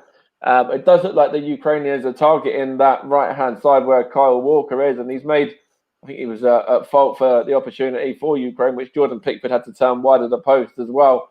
But then if you look at the left-hand side, like against the Germans as well, Luke Shaw's been very good going forward once again. I don't know what you make of both of the two fullbacks' performances so far in that first half, Kieran. Sorry, Mark, I was zoned out again. Just say that. Repeat your question again. Sorry, I I did that was earlier. just saying, I don't know what you've made of the two fullbacks in the first half. I think the Ukrainians are targeting Kyle Walker's side, I should say, and Luke Shaw, has looked quite bright going forward for England on the left, but the Ukrainian, they're kind of bit of attacking options that have come down the right. Really, most of their attacking threat. Yeah, so they've certainly been trying to push the two wing-backs out of place, but obviously Carl and they're trying their best to push forward as best they can, but if they keep putting themselves out of position, it's going to let them through like it has been doing. They need to try and be able to push up, but as soon as they get possession, they need to be able to run back to put themselves in the way to be able to decimate them when Ukraine come back on the attack. But we're still 1-0 up at the end of the day. Yeah, they've come close, but they haven't managed to convert yet. Just having a quick look at the stats from the first half there. It's 5 shots apiece. They've only had 1 shot on target in the first half. We've had 2, but only managed to come away with 1 goal. We've had 52% of possession compared to their 48%. And we've got a pass accuracy of 89%, which has dropped quite a lot because obviously we kept letting them through, to 87%. But we've had a few more offsides against us, which is a bit rubbish, but at least we haven't had a goal ruled out for offside. But there's still a long way to go and a long second half to go. I'm hoping we can either score another one or see this out as a 1-0 victory. But I do hope we can score some more and hold Ukraine off and hopefully go into the semi-finals with being the team that still hasn't conceded. I'd like that as well. That'd be fantastic if that was the case. Of course, I'm not too sure if John's back with us now as well. But are you there, John? Can I throw to you for a moment? Yes, go ahead, mate. Okay, so what have you made of that first half? And of course, from a Tottenham fan's perspective as well, Harry Kane getting a second goal. I bet you're delighted. Absolutely. I mean, it's good to see any England player score for this country, let alone being the player that actually plays for your club. I've got complete respect for everyone else what we've been talking about. I've got big problems defensive-wise. The Ukrainians managed to find few holes, and especially the presence, the physical presence, and the passing of Yaremchuk has been really dangerous on that defense. And a number of times I managed to overtake our defenders and cause problems. And Gareth Southgate need to address that at half-time, because if you're not going to put stop to that young player, then we're going to be in big trouble, because one of these chances is going to go in. So Yaremchuk is the guy that I actually am worried about for the second half. And I think it was Yaremchuk that was involved in the Ukraine chance that I was talking about at absolutely, yes, the interval there, where Jordan Pickford obviously had to get down and parry it behind for a corner. And that was, Kyle Walker making the mistake as well. And, I think the Ukrainians are targeting that right side, aren't they? Absolutely. They're definitely targeting the right-hand side. They can see they've got hope from there. And, of course, Zinchenko, who's been marvellous, hasn't he, this tournament, as well as he was for Manchester City last season. And, obviously, he's playing from the left flank. So, and he knows Kyle Walker inside out, doesn't he? Because they both play on the same team. He knows exactly what Walker can and can't do. So he's sticking to that left-hand side more and more as Zinchenko, and he's trying to find, or shall we say, get out of the weaknesses of Kyle Walker on that left. And so far, it seems to be working, but luckily, none of it has been translated into a Ukrainian goal yet. Absolutely. And of course, before we come back to you two for the second half as well, what have you made of Jadon Sancho's performance in that first half? Right towards the end, he was showing his trickery and showing a bit of skill, wasn't he? And I think Jadon Sancho has looked quite bright really in that half there. Jadon Sancho has been really good, to be honest. He came in, and just like Mason Mount and Raheem Sterling, they showed their presence on the pitch. They started a few moves, and he had a good shot on goal, which was a fantastic save as well. But at the end of the day, if that went in, that would have been a goal, because I think, as Kieran mentioned, it was very, very tight for an offside against Luke Shaw from that cross from the left-hand side to create that chance. But he's still there, and he's still proving to be that England can afford to keep Grealish and Rashford and Foden on the bench, and have Mount and Sterling and Sancho in the starting 11. We're spoiled for choices, as Barry said yesterday. Absolutely, and I will throw back over to you in 2 seconds now. As the Ukrainians are out, the officials are coming out. England is just coming out as well. Remember, last time that England kept 4 clean sheets in their first 4 games of the tournament, it was 1966, when, of course, England went on and won the World Cup. So I'll hand you back over to John and to Kieran, and let's hope that there's another big step forward for England in this quarterfinal. And they're able to go on and progress to face Denmark on Wednesday night. But over to you again, John, and of course, Kieran. Thank you very much, Mike, and welcome back here for the second half. And the referee have just blown his whistle for the start of it, and Raheem Sterling with the ball on the left-hand side to Harry Kane. Managed to take one, and he's been fouled. And that it looks like a bad foul, but it was a foul for England. England now playing from left to right, the Ukraine from right to left. It was a bad challenge by the number 5, Sidorchuk. Do apologise for pronunciation. It's a dangerous free kick now for England from the left-hand side. We're talking about 10 yards away from the penalty area. And Luke Shaw is standing behind it. We've seen a similar position and similar free kick in the first half, and Luke Shaw did manage to take it, and that was Harry Kane as well that missed a chance and scored headed it over the bar. So let's see if it can happen again. Luke Shaw crosses inside the area, and a header, and a fantastic goal. And this time it's Harry Maguire. Harry Maguire scores for England, and this is the cushion, and this is the double lead that England needed just to settle the nerves a bit more. It's England 2, Ukrainian 0, and the English dreams are nearly coming true. Could it be the year that football does come home for England? Kieran. What an absolutely fantastic goal by Harry Maguire. He needs that, obviously, after the stuff that was the speculation last season. Obviously, Kane goes down. What a free kick whipped in. Maguire looks like I wonder if that'll be checked for offside. So Maguire does look a little bit offside. I wonder if they're going to check that. But one absolutely fantastic header by Harry Maguire. Good little free kick in there. Nice little cheeky, straight down the middle. It could be an offside from what he said. Absolutely, you'll be checked. However, at the end of the day, you do your job. score the goal, and then let VAR deal with it afterwards. If it's offside, then fair enough. And then if it's a goal, then he done his job. So let's wait and see what VAR decide on that. And hopefully, yes, it's been counted, and he wasn't offside, luckily for England.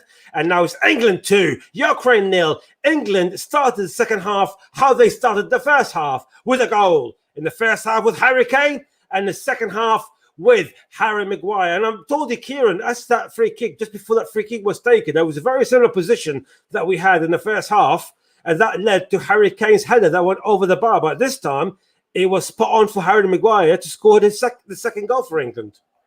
Yeah, it was certainly in a better position. To be honest, in my personal opinion, that looked very, very offside here. I'm surprised that VAR did not pause to check that. But obviously the officials were happy and the VAR officials were happy with it. So they've carried on with that. But what a fantastic start to the second half. Let's keep this up. I said we needed to score a second, and we've been less than 3 minutes into the second half, and we've scored our second goal. So what a fantastic start to the second half. Can we go for 3? Absolutely. I mean, England now can sort of take a breather now, don't they? And there's hope that, and the dream of playing Denmark in the semis at Wembley is nearly there.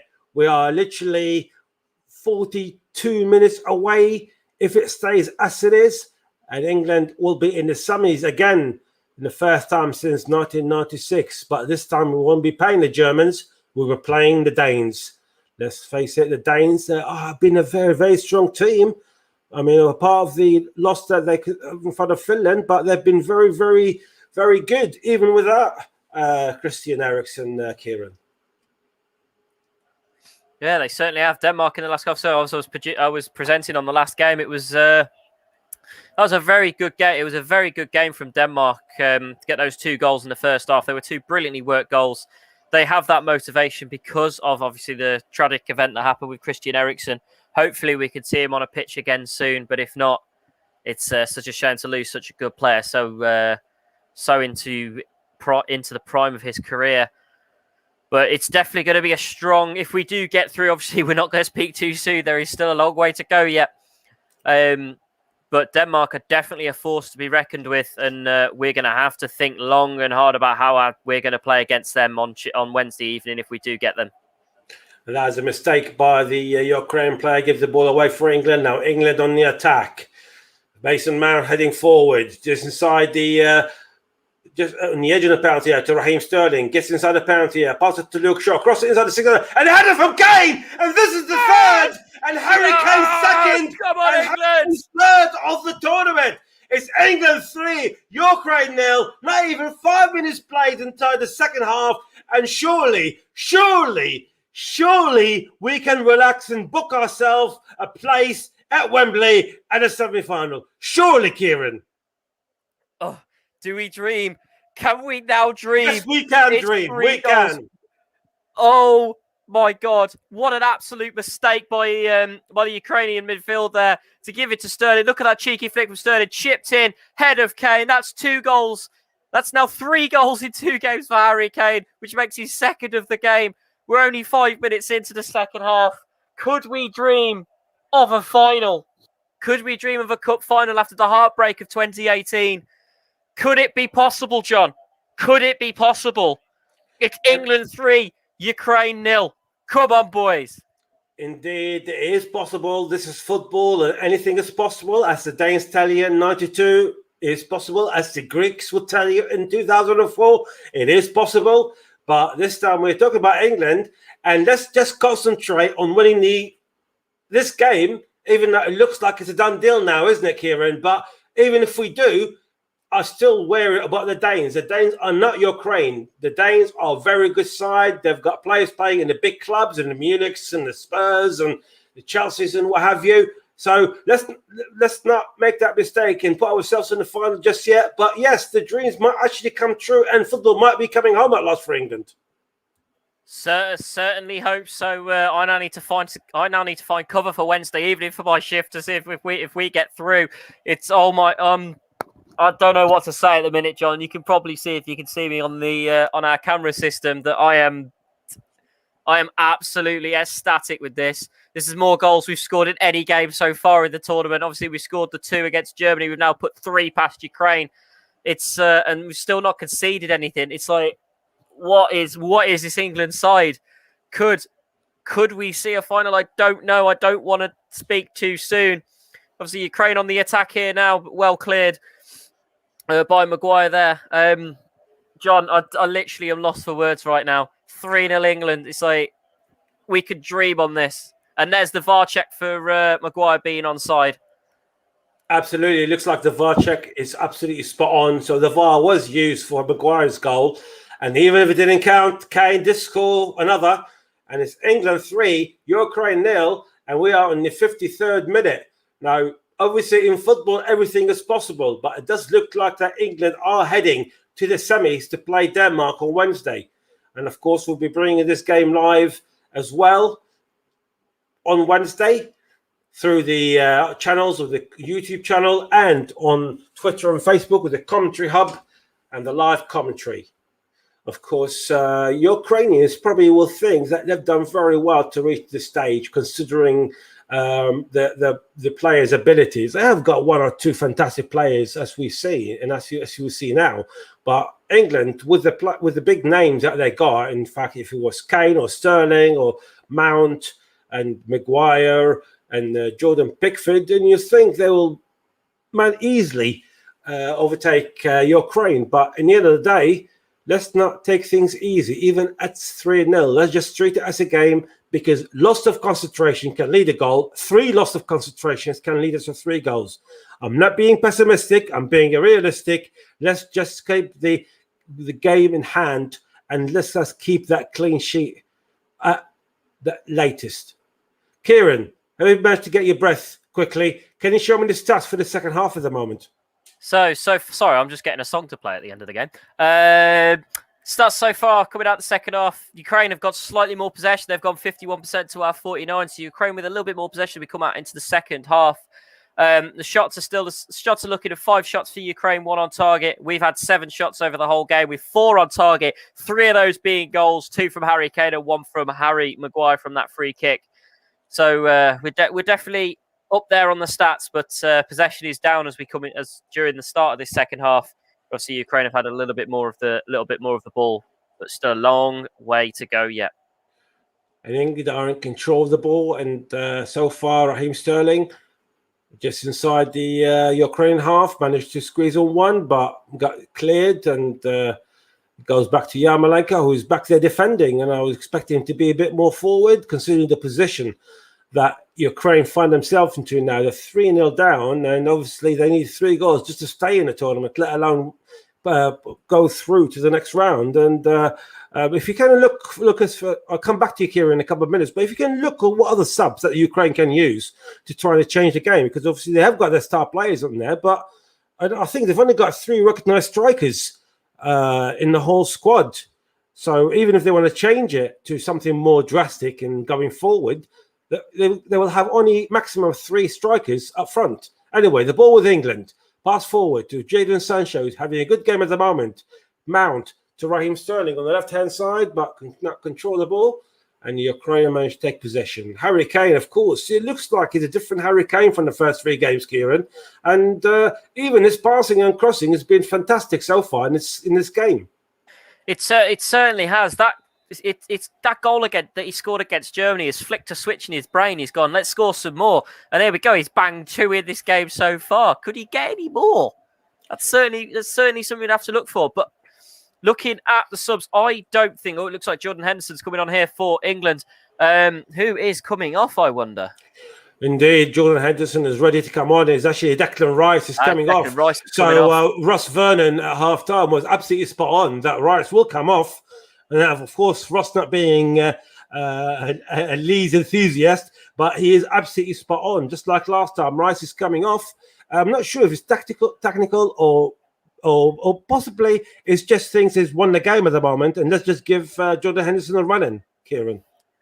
Certainly, I think he might make a few random substitutions. I wouldn't be surprised now with 3 up if Connor Cody makes an appearance, but we can only dream as a Wolves fan, can't we? But Ukraine, I don't think what changes they do could turn this game around. Yeah, I know. Obviously, we had some decent games where people like 3-0 down and it ended 3-3 in the full 90. But I honestly don't think, looking at this Ukraine side since the third went in, they haven't looked like they want to get forward and attack. They've definitely been on the back foot. But who knows? There's still 30 minutes left to play, so it's still a long way to go before we finish this game. But I'm hopeful we can certainly see this one out for the win. Absolutely. It does look like that the Ukrainians, like in the second half, and I think the shock of Harry Maguire's goal has took a bit of a concentration, because we haven't seen the danger man Yaremchuk causing any problems so far in the second half. I think he probably touched the ball once or twice, really, and even then it wasn't in his own half. So the Ukrainians not really themselves in the second half, and maybe mentally as well. It seems like they have surrendered, and like you said, they haven't got much on the subs that can come on and change the game. When you look at England, if they were the ones who were losing 3-0, you think, oh, I've got Rashford, I've got Grealish, and I've got a few others I can swap and change. But with the Ukrainians, and it's not just only now haven't got enough players, sub-bench and attacking players wise, and of course now England on the attack, and Mason Mount pass it forward to Harry Kane, but it was a fantastic defending from Matvienko, who managed to get the ball just in front of Harry Kane, but England still got the ball. Sancho to Kyle Walker and back to Stones, and of course we've got 3 Harrys. If you just joined us, 3 Harrys, 2 Harrys in fact, but 3 first names who scored today. 2 goals for Harry Kane and a goal for Harry Maguire, and it's England are leading by 3-0 coming into 60th minute. Harry Kane with the ball, pass it on forward towards Jordan Henderson, but I think even Jordan Henderson was a bit offside, possibly, for that pass. It was a bit late from Harry Kane towards the coming forward Henderson, but it goes to throw in for England, and it's just different Harry Kane, and I'm not gonna. But it's actually England are actually doing their job spot on at the moment, Kieran. Yeah, they certainly have. We're getting a lot more forward, so we could possibly see. If I know, I said I'd call. I said, "Should we see 3? Could we now see 4? You never know the way it's going, but it looks like we're going to go for a quick cross here. Back to you, John. Oh, Jadon Sancho trying to take on the Ukrainian defender and managed to hoof it out for throw-in to England on the right-hand side. Inside the Ukrainian half. To be fair to England, I mean, I always said it before, and I always believe in the motto that says that the best way to defend is attack. And what we're doing now is we are defending. And not only that, we're giving a chance to Harry Kane and Raheem Sterling. It's like, if the game is won, let's give them chances to score more and more, and we might end up winners of the tournament and the top goal scorers, either with Raheem or Harry Kane as it stands this moment in time. yeah, certainly. Well, who's going to win that Golden Boot now? We'll have to wait and see. Harry Kane now with 3 goals, so that puts himself back into the top 10. So it's going to be a fun one to see. I did see briefly. It looks like Ukraine are going to be making another substitution. It looks like their number 14 Marienko is going to be coming on. So I wonder what they're going to be doing there. Are they playing more? They're going to bring on more defenders to try and stop them losing, or do you reckon they'll bring on? They're going for a bit more of an attacking play now. Of course, Marienko is another player who plays for Belgium, plays for Kortrijk, and the 30-year-old midfielder. But he has got a bit of a sort of more of an attacking kind of switch for him. So let's say, I mean, at the moment they're playing 5 in the back, more or less, Ukraine, with 2 forwards and 3 in midfield. We have seen, and I think it's a bit too much really at the moment on 3 midfielders and 2 strikers to try to cause any problems for England. So they probably need to shape up a bit more. And it was a bit surprising, considering that Andriy Shevchenko, being a striker himself in his playing days, that he hasn't gone for an attacking formation. Maybe that would have helped Ukraine a bit. Anyway, the ball heading towards Mason Mount on the edge of the penalty area on the right-hand side, but it was a good deflection by the Ukrainian player, goes to throw in for England. Kieran, we all know what Shevchenko done as a player, but as the manager at the moment, I'm sure Ukrainians will be happy that they've got to this stage of the tournament. But really, it's not really good enough, isn't it? Because you think, as a striker, I'll play more an attacking-minded team. But 5 in the back, even if he's against England, it's not really the right attitude, isn't it? No, I think they were looking to play out for a draw and possibly go to extra time. Oh, the ball goes forward towards Harry Kane. Oh. It goes to Kane, shoots! Oh, that's a fantastic save. It's another fantastic save, and the England captain forced it. It was a great strike from Harry Kane from outside the penalty area. It's a great cross from Jordan Henderson, deflected from the Ukrainian defender, and it went to Harry Kane on the volley, and Bushkan have to stretch to his left to get that ball away. But what a shot, and that would have been one of the goals of the tournament if that went in. But to be fair to Bushkan, it's not the first time we saved this country. It's a corner kick for England. Mason Mount on the right-hand side, cross it inside the area, and there's another goal. And this time, it's for the substitute, Jordan Henderson. Jordan Henderson comes on for Rice, and he gives England the fourth. It's England 4, yes, 4, Ukraine 0. And we still got just under half an hour to go. Kieran, this is definitely a no-no for the Ukraine. Definitely not, surely. I don't think there's any way to come back from a 4-goal deficit. I think we are pretty safe to say we are now going through to the semi-finals and will face Denmark. But we can't speak too soon. There is still, as we say, there's still a good 20, 30 minutes left to go. But what an absolutely fantastic header. We're just watching another replay of this again. Quickly run across, straight off his head, bang. Same place as Maguire put it just as we came at the start of the second half.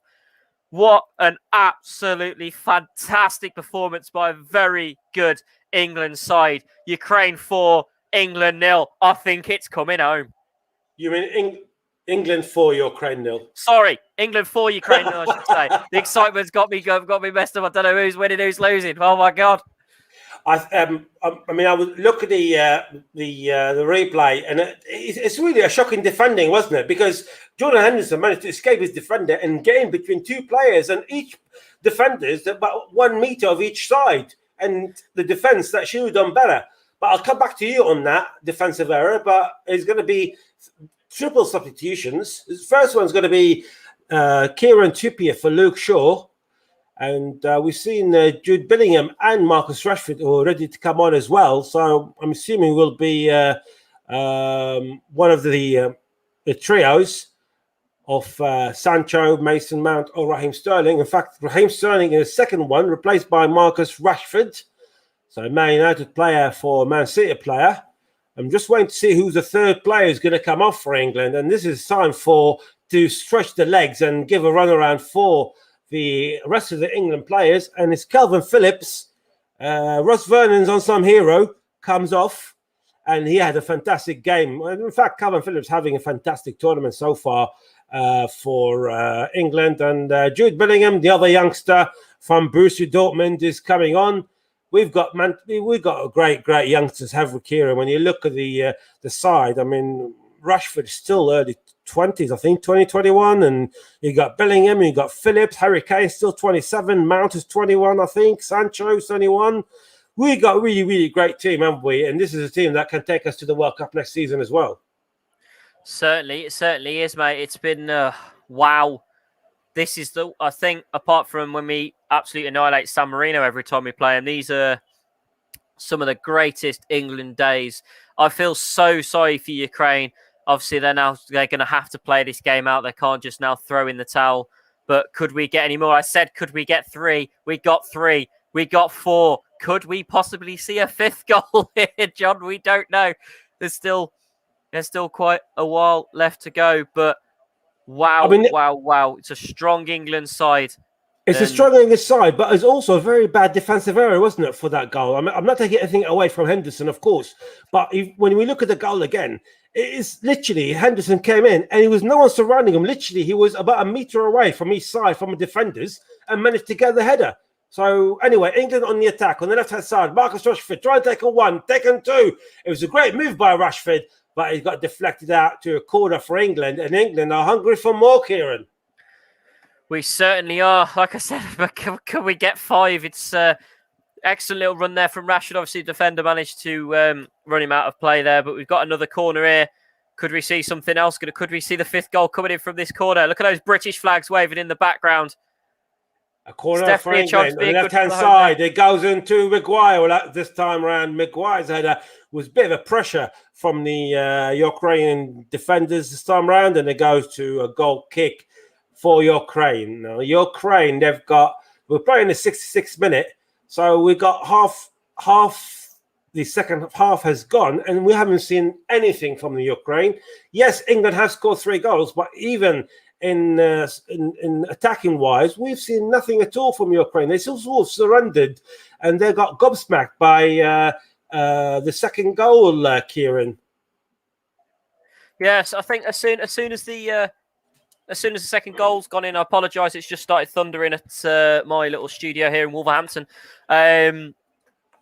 As soon as the second goal in, I think Ukraine sort of switched off, and then we quickly got the third, and then look at it, we quickly got the fourth. So they definitely switched off after that second one was scored by Harry Maguire. So I feel sorry for Ukraine.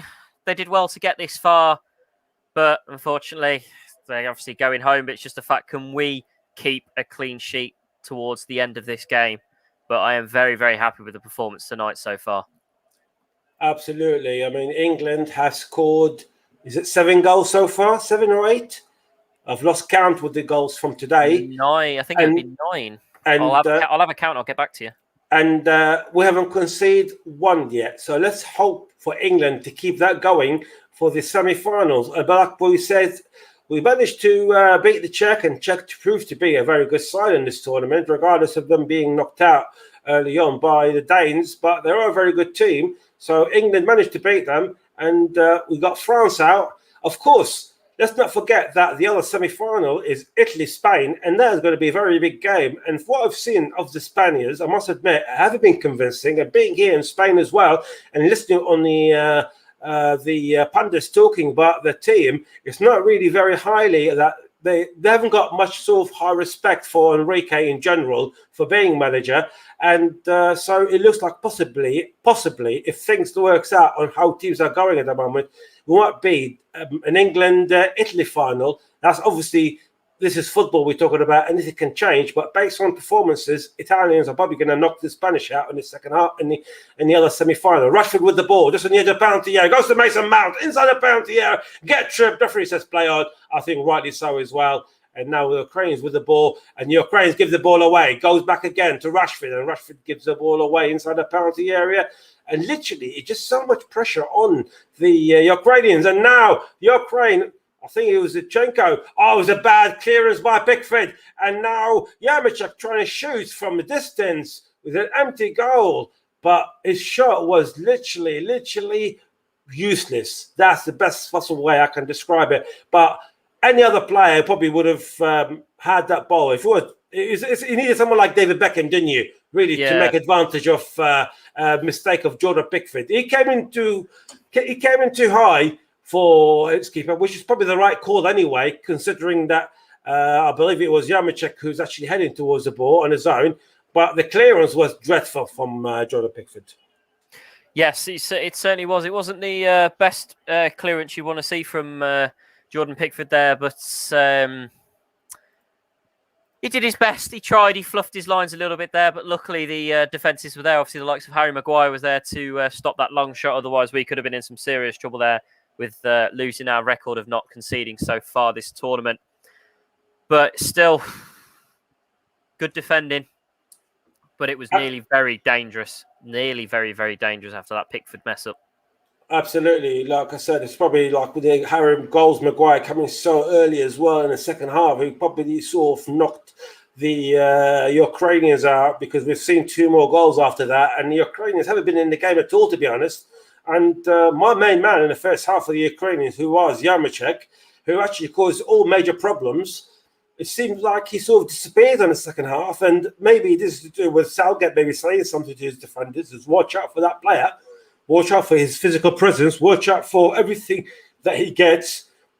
And if he done so, that is a very good tactical move from Southgate. But he stuck with the players.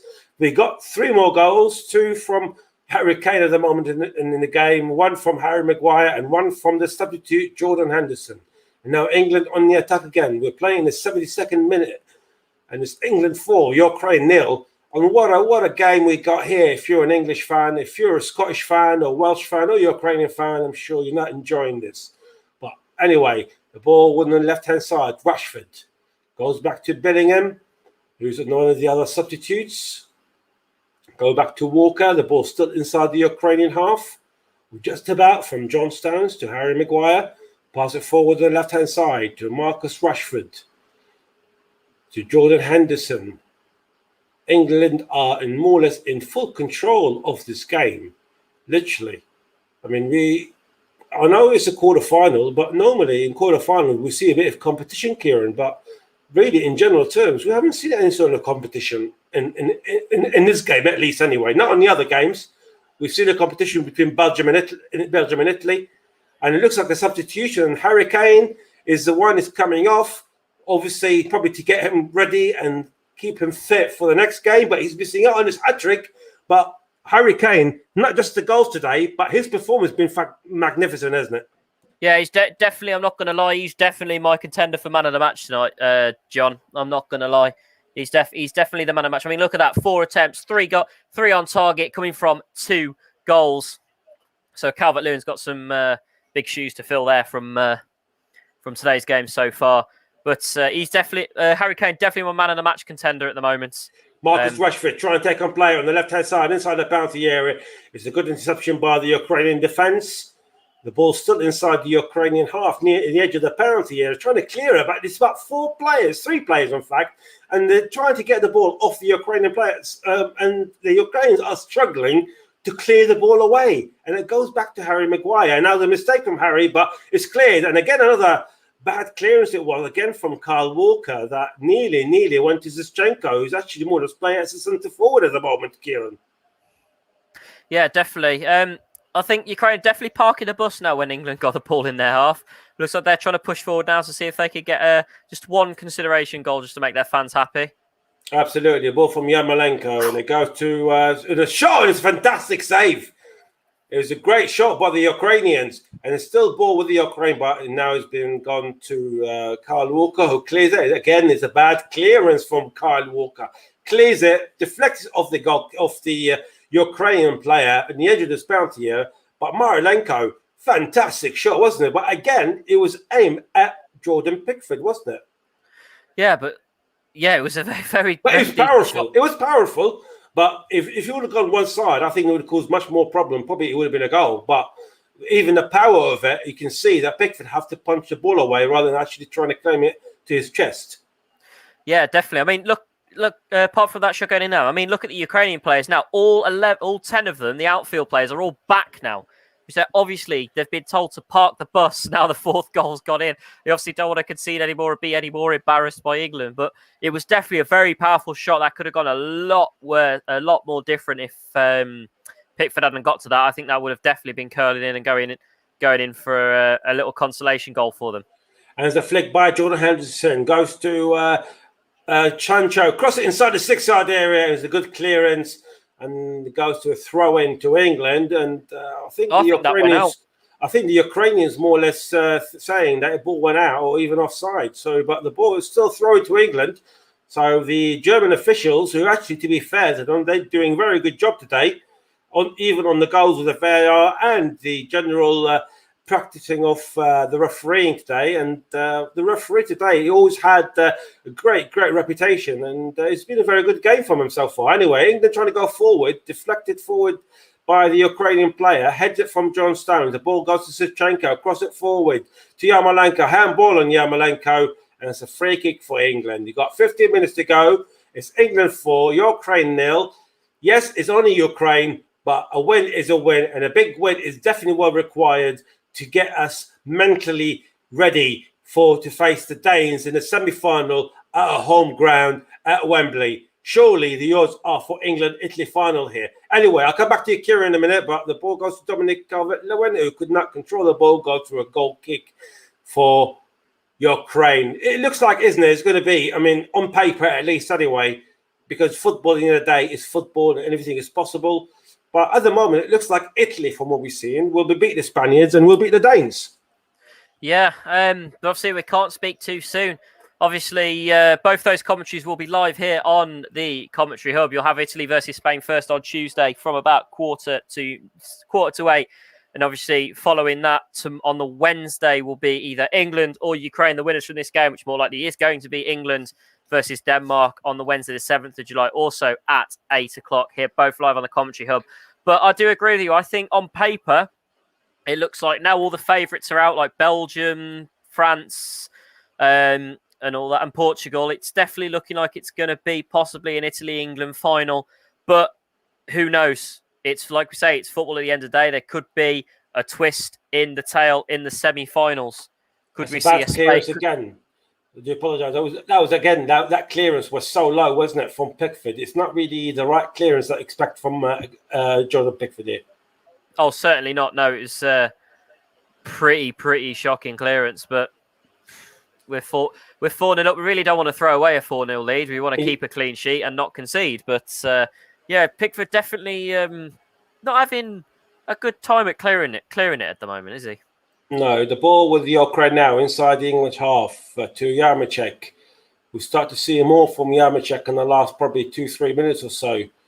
But to be fair, probably the English players are playing more of a deeper football at the moment.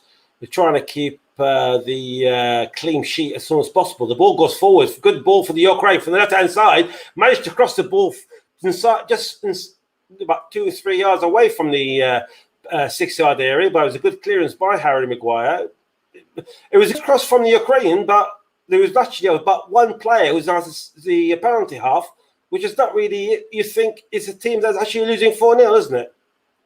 No, they've certainly Ukraine have certainly brought some spark back to this game, but they're still struggling to find a way through. When they are getting through, there's no one there to back them up, so it's still it's difficult for them. I know it's going to be tough for them to exit.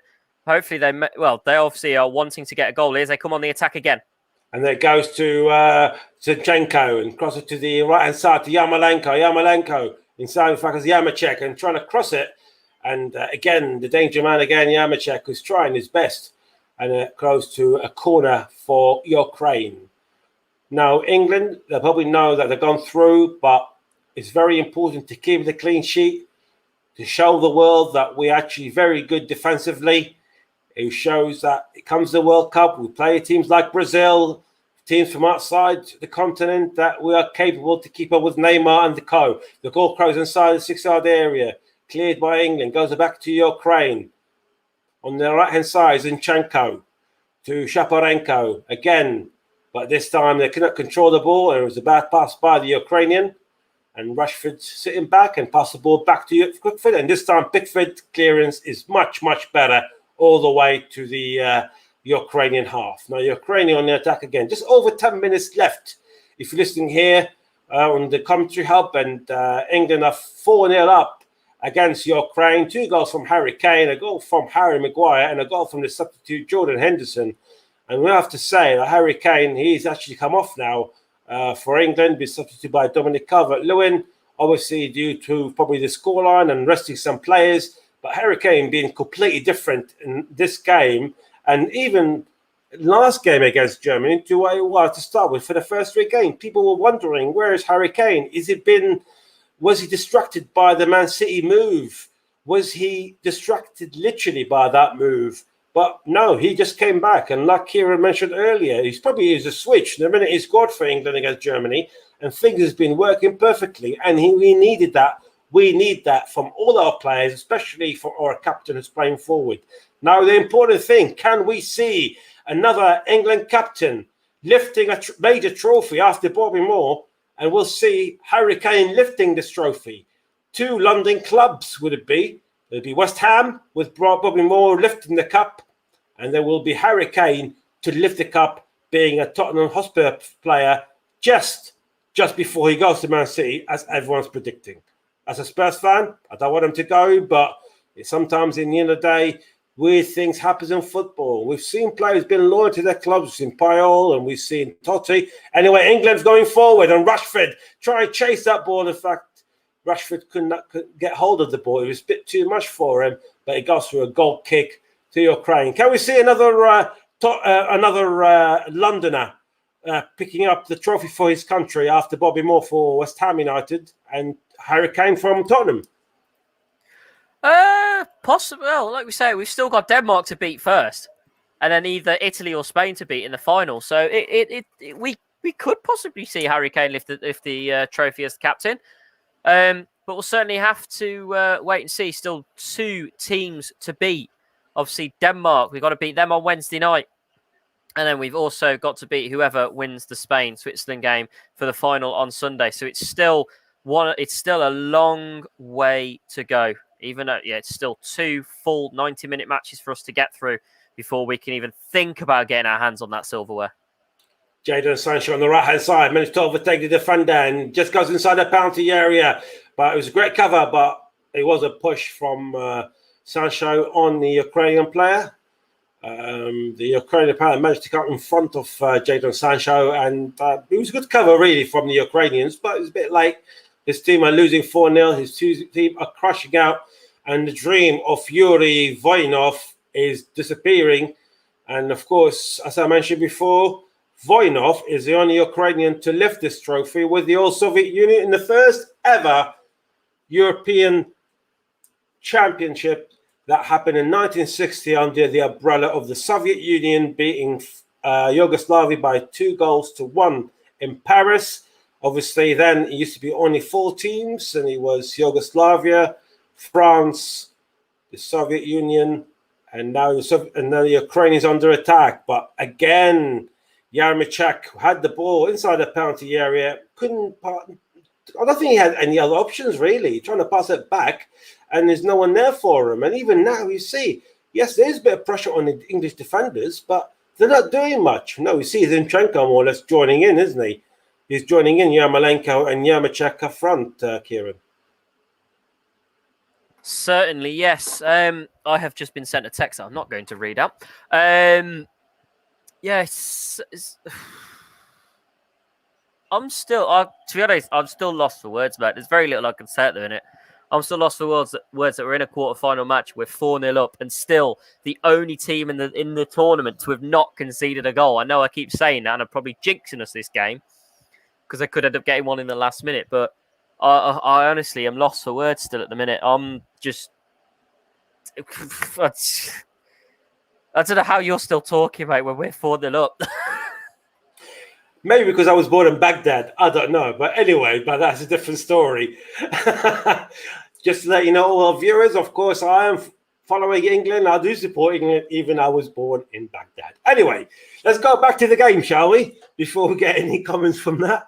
However, let's not forget that Denmark, they are going to be our opponents in a semi. And maybe, let's not underestimate the Højbjergs, the Kiers, the Schmeichels, in the semi-final, and maybe that incident that happened in the first game against Finland, which Nicholas Jones bravely managed to commentate for us in very difficult times, and very difficult thing to happen for Christian Eriksen, that maybe that gave them an extra mental boost. Anyway, Ukraine going forward on the attack inside the penalty area, and they still got the ball on the edge of the 6-yard area, but this time Henderson takes the ball, and of course Henderson now is taking the armband from Harry Kane, after being substituted. No, not due to injury, but is all resting. We are resting our players after 4-0 up.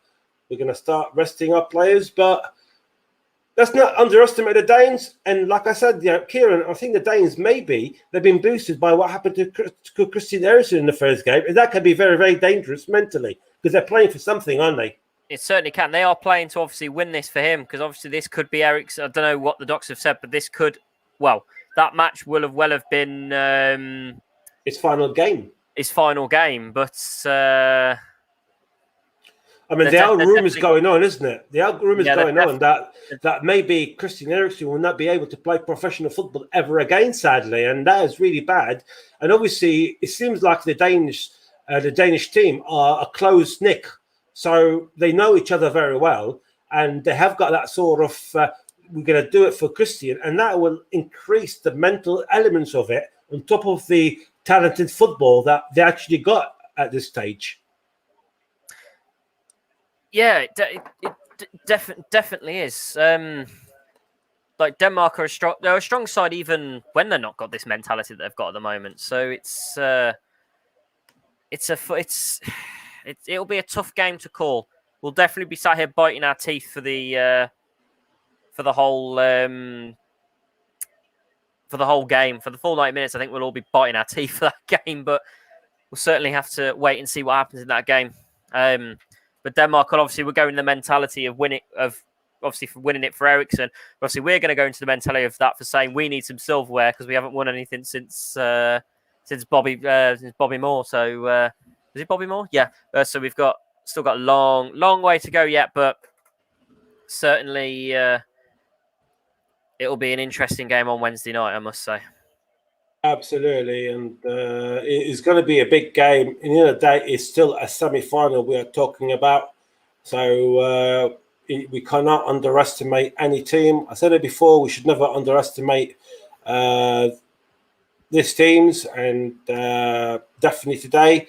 And we should not underestimate the Danes. I mean, let's not forget, the Danes won this tournament back in 1992, and they had the people like John Cease back, if I remember right, Peter Schmeichel, Lars Olsen, Laudrup, Henrik Larsson, and of course John Jensen. I'm sure Mike will remember that, being an Arsenal fan.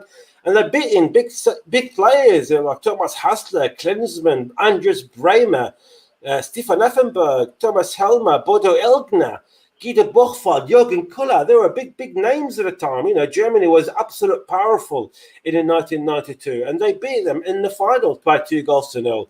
So let's not underestimate any country that come against England at this moment, even if we come out 4-0 winnings against the Ukrainians, because especially with that first game against Finland, I think mentally the Danes will be definitely going for it, and they've been superb since that game.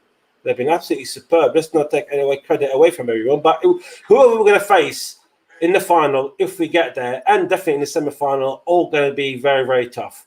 I think the best case scenario for England to get to the final is to play the Spaniards at the moment, because the Spaniards have been very unpredictable.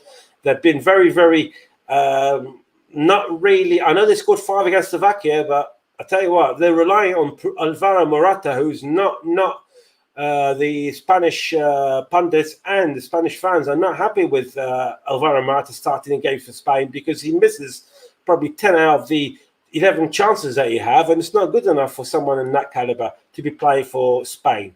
But anyway, we're not in the final. We are in the semi-final. We are 1 minute away, plus stoppage time, from officially being in the semi-final on Wednesday, and if you listen to it live here, is going to be England versus Denmark in the semi-final.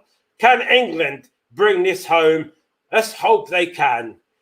Ukrainians are with the ball.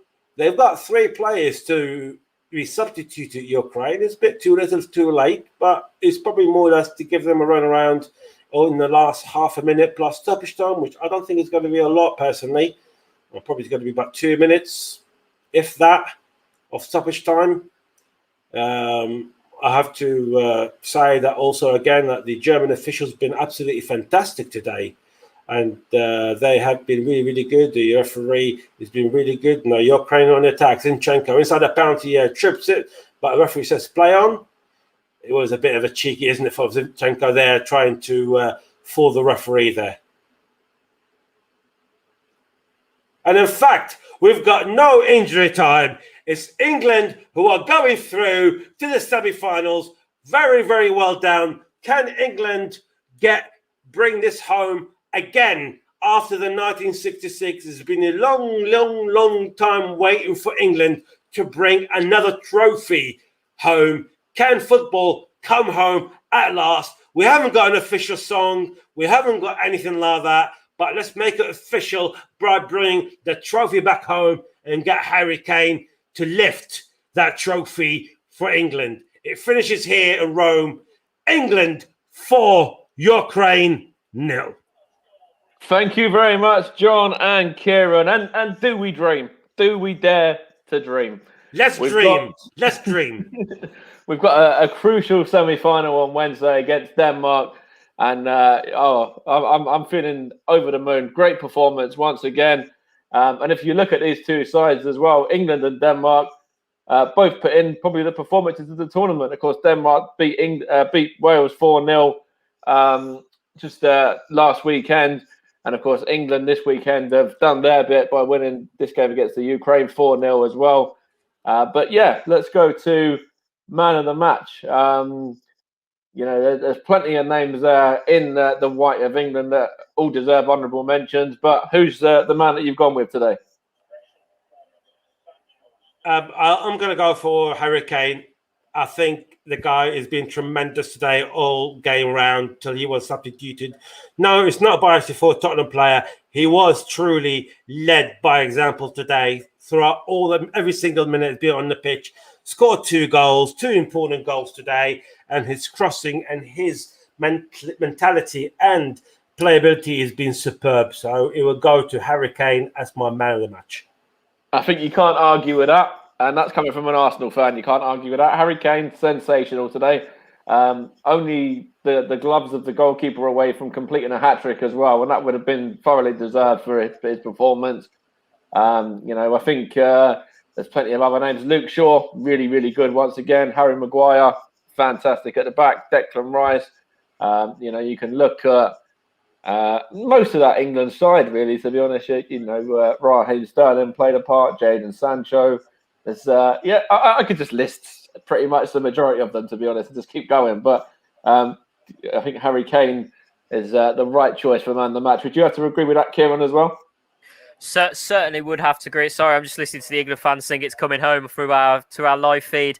It's definitely Harry Kane would be my man of the match, and that's coming from a Wolves fan, obviously. He 2 great goals today. He's something's flicked a switch somewhere in his head. I think after the goal he scored against Germany, it's flicked a switch in his head, and look at us now. 2 fantastic goals from him in this game today. So he's definitely well-deserving of the man of the match today. And, of course, Jordan Henderson had a part to play as well, coming off the bench to get his first England goal. And I think that was pretty much when we all knew it was going to be England-Denmark on Wednesday. That was, guaranteed after that, really. And England, we're pretty much in cruise control on the back of that. They kind of didn't press and go too far forward after that, really. But if they wanted to, they could have probably gone on and got another couple of goals anyway. But Russ is back with us as well. And, I said it to John. I said it to Kieran. We're one step closer. Can we start dreaming now? I think we can, Mike.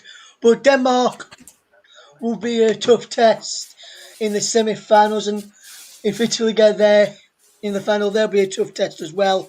But I'm going to reiterate what I've been saying for quite a while. It's coming home. And after that performance today, I don't think anyone can stop us. I said to you all at half-time that we needed half-time to come, and came at the right time for England. And he just goes showing the second half. He did come at the right time. 2 goals in 4 minutes of the start of the second half set us on our way. And for me, my man of the match today, I'm going to have to give it to Luke Shaw. I know Harry Kane will probably end up getting it from the people out of the game. I think he's been given by John Kane as well. But for me, Shaw, 3 assists now, including 2 today, for the goal for Harry Kane's header and the cross for Aaron Maguire as well. Maguire, Phillips, Rice, all fresh, no bookings done. They won't miss it. The semi-final that we're now in next Wednesday. It's coming home, guys. I said it from day one.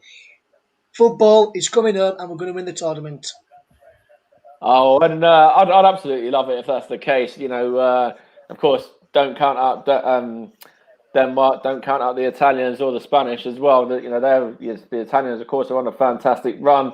The Danes have got a point to prove, and Spain are going into the tournament as well. But yeah, it's I think a real good opportunity now for England to progress through and go all the way. Of course, we said this for the World Cup as well when England, of course, got to the semi-final and were beaten by Croatia with the Mandzukic goal in extra time after, of course, Kieran Trippier gave England the lead that day with a free kick. And, that's what England have got to be wary of, isn't it, John?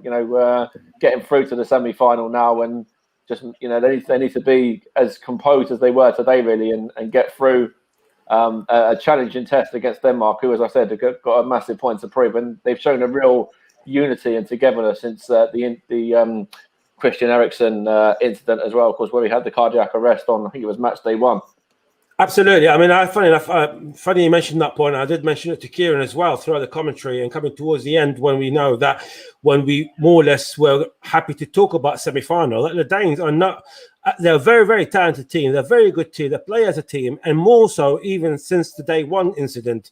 And they have got a point to prove. And mentally, they've got that in their head, haven't they? That they're not just doing it for them.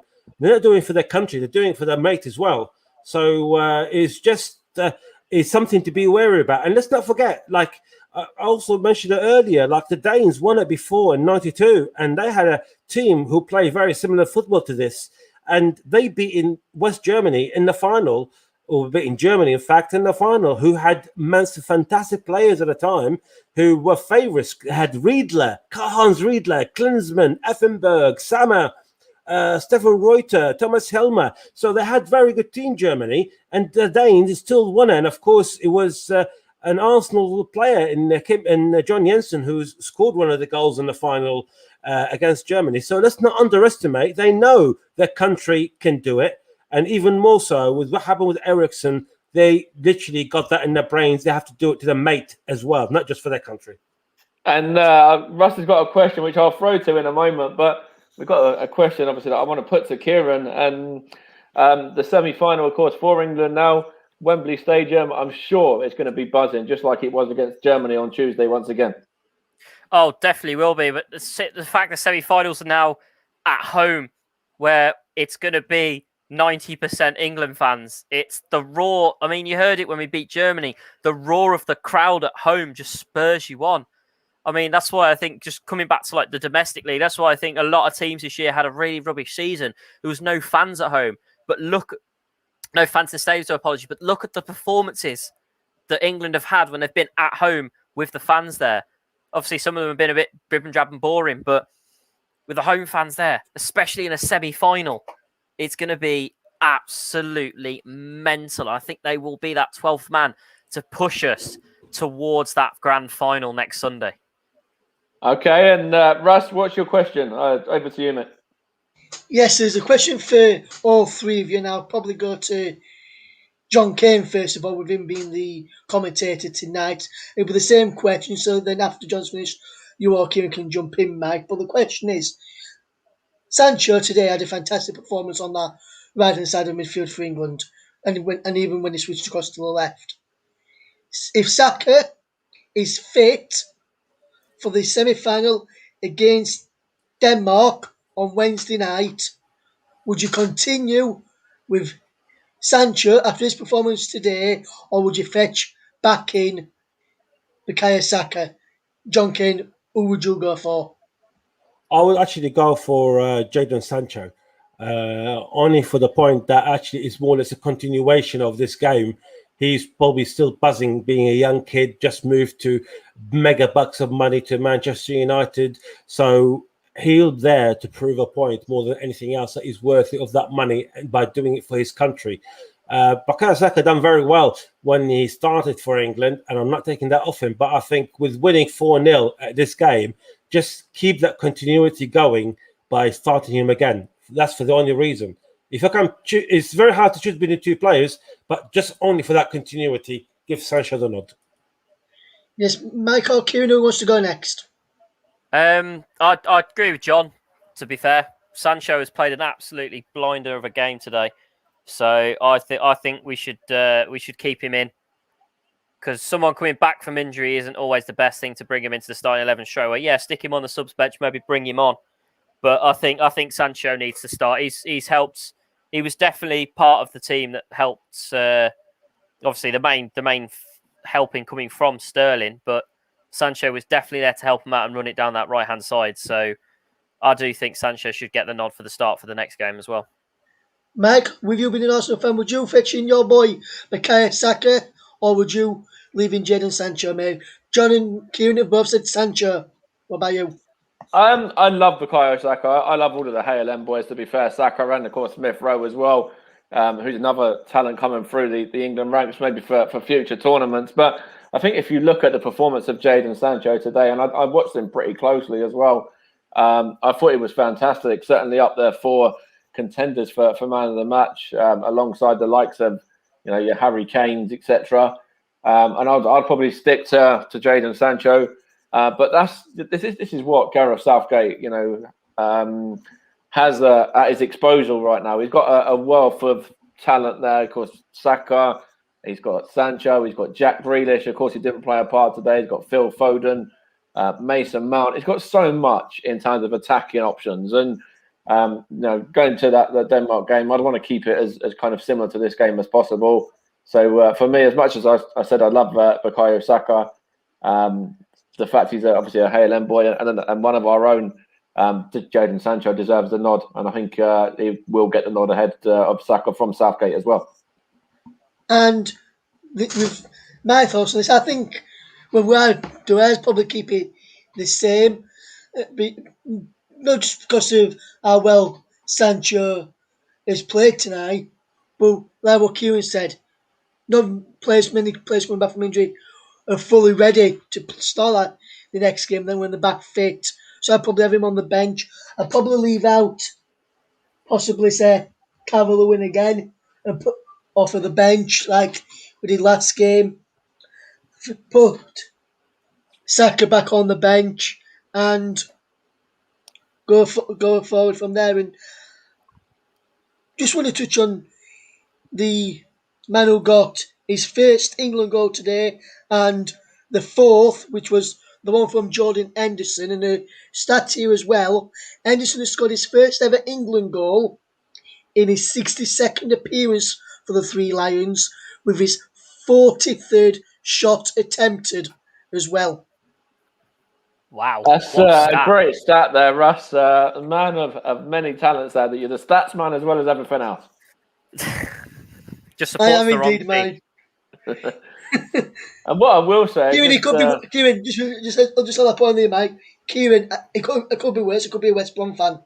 Ooh. What I will say is just coming back to the game and England's performance as well. I thought Declan Rice and Calvin Phillips were fantastic. Of course, taken off, so they didn't get themselves yellow carded. I think Harry Maguire, was another one who was fantastic today as well, and he was left on, got himself a goal as well. And what I will say is something I posted as well, just a little bit of something quite funny, really.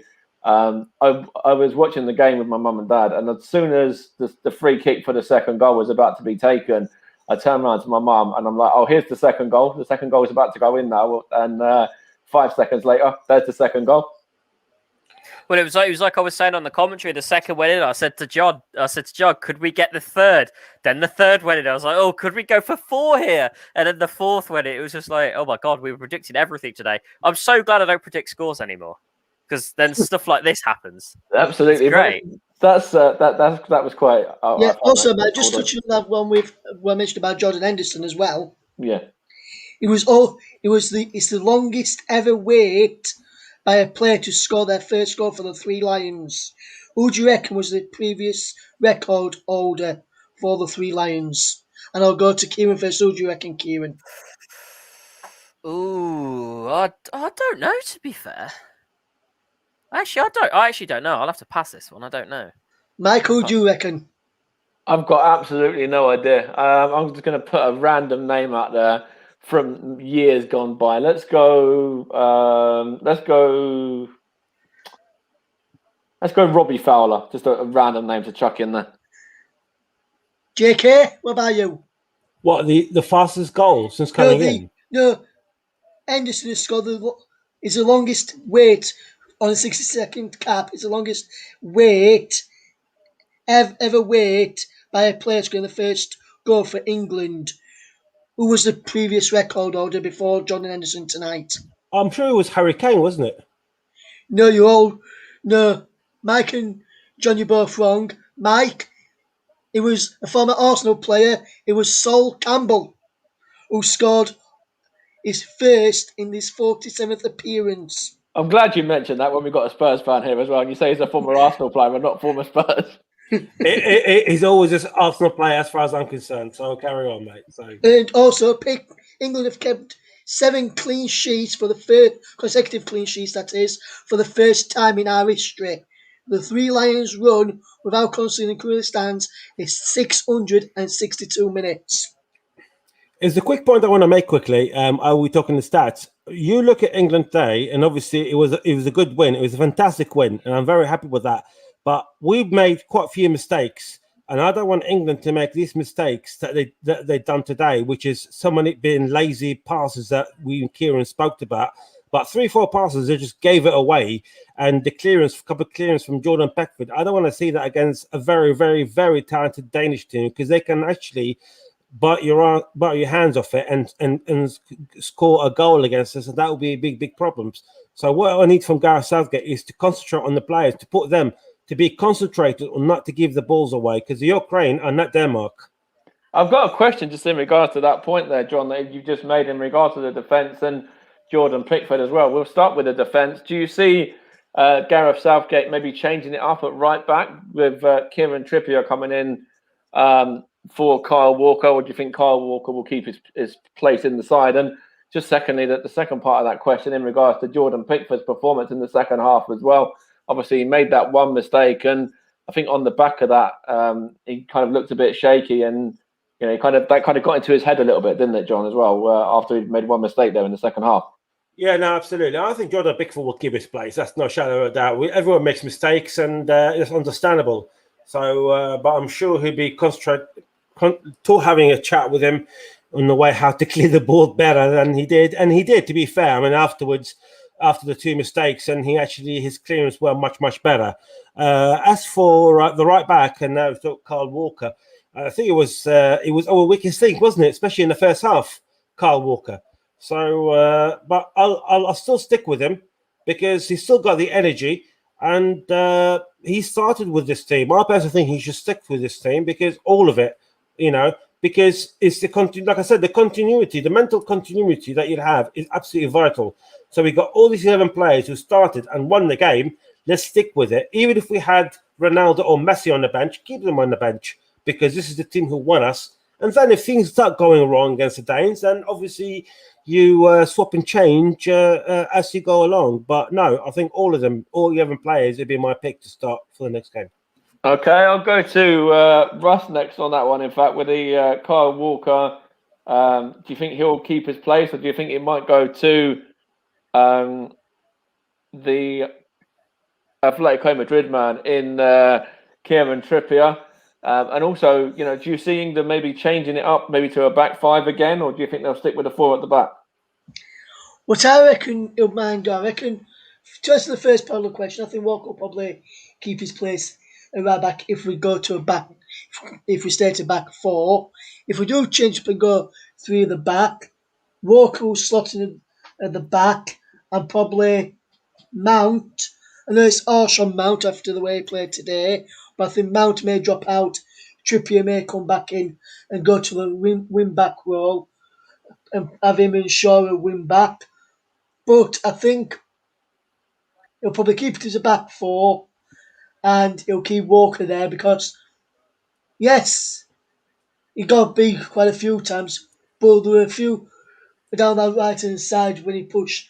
But that was only when he pushed forward. When we had Sancho on that side, when we had Raheem Sterling on that right hand side in the first half a few times, he stayed back, and it made it hard for Ukraine to get back out of the England back line. Whereas if he's pushed high up, there's a gap in behind which they can exploit. So I think that's one of the main reasons why I think he'll keep it like that. So, okay, we're going to wrap up the broadcast. That's what I think anyway, Mike. I think that's a great point as well. Also, just before you wrap up, Mike, I've just seen a few comments in here as well. JB has put in, well done, lads. Now I better prepare to commentate for the semi on Wednesday. And Atola was on yesterday on the show that me and Matt did last night. The dedicated one, isn't it? The Australian. Yeah.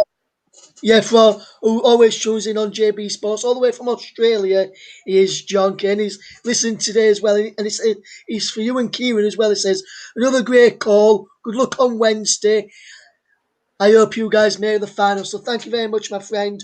And he's one of the regular when JB ever does any commentaries on his channel as well. So Thank you very much. And I told them just while you're there as well, Tuesday and Wednesday, both semi-finals live on the Commentary Hub and also JB Sports as well. Okay, thank you very much, Russ, and thank you for everyone that's put in those comments, Atiola and John as well, and everybody else that's been interacting throughout the commentary today. Great commentary from yourself, John, and also from you, Kieran, as well. And we'll leave the last word with you, Kieran, because there's something you want to do. It's the best song in the history of songs ever made. It was Play Us Out, boys. I think it's coming home. So I think it's a good song to play us out. Thanks, John, for your amazing commentary as usual tonight. It's been a pleasure to be your co-commentator this evening. Russ and Mike, been great to talk to you as usual. And I think it's time for us to wrap us up. It's coming home, boys. We'll see you Wednesday night. It's coming, football's coming home. It's coming, it's coming, it's coming, football's coming home.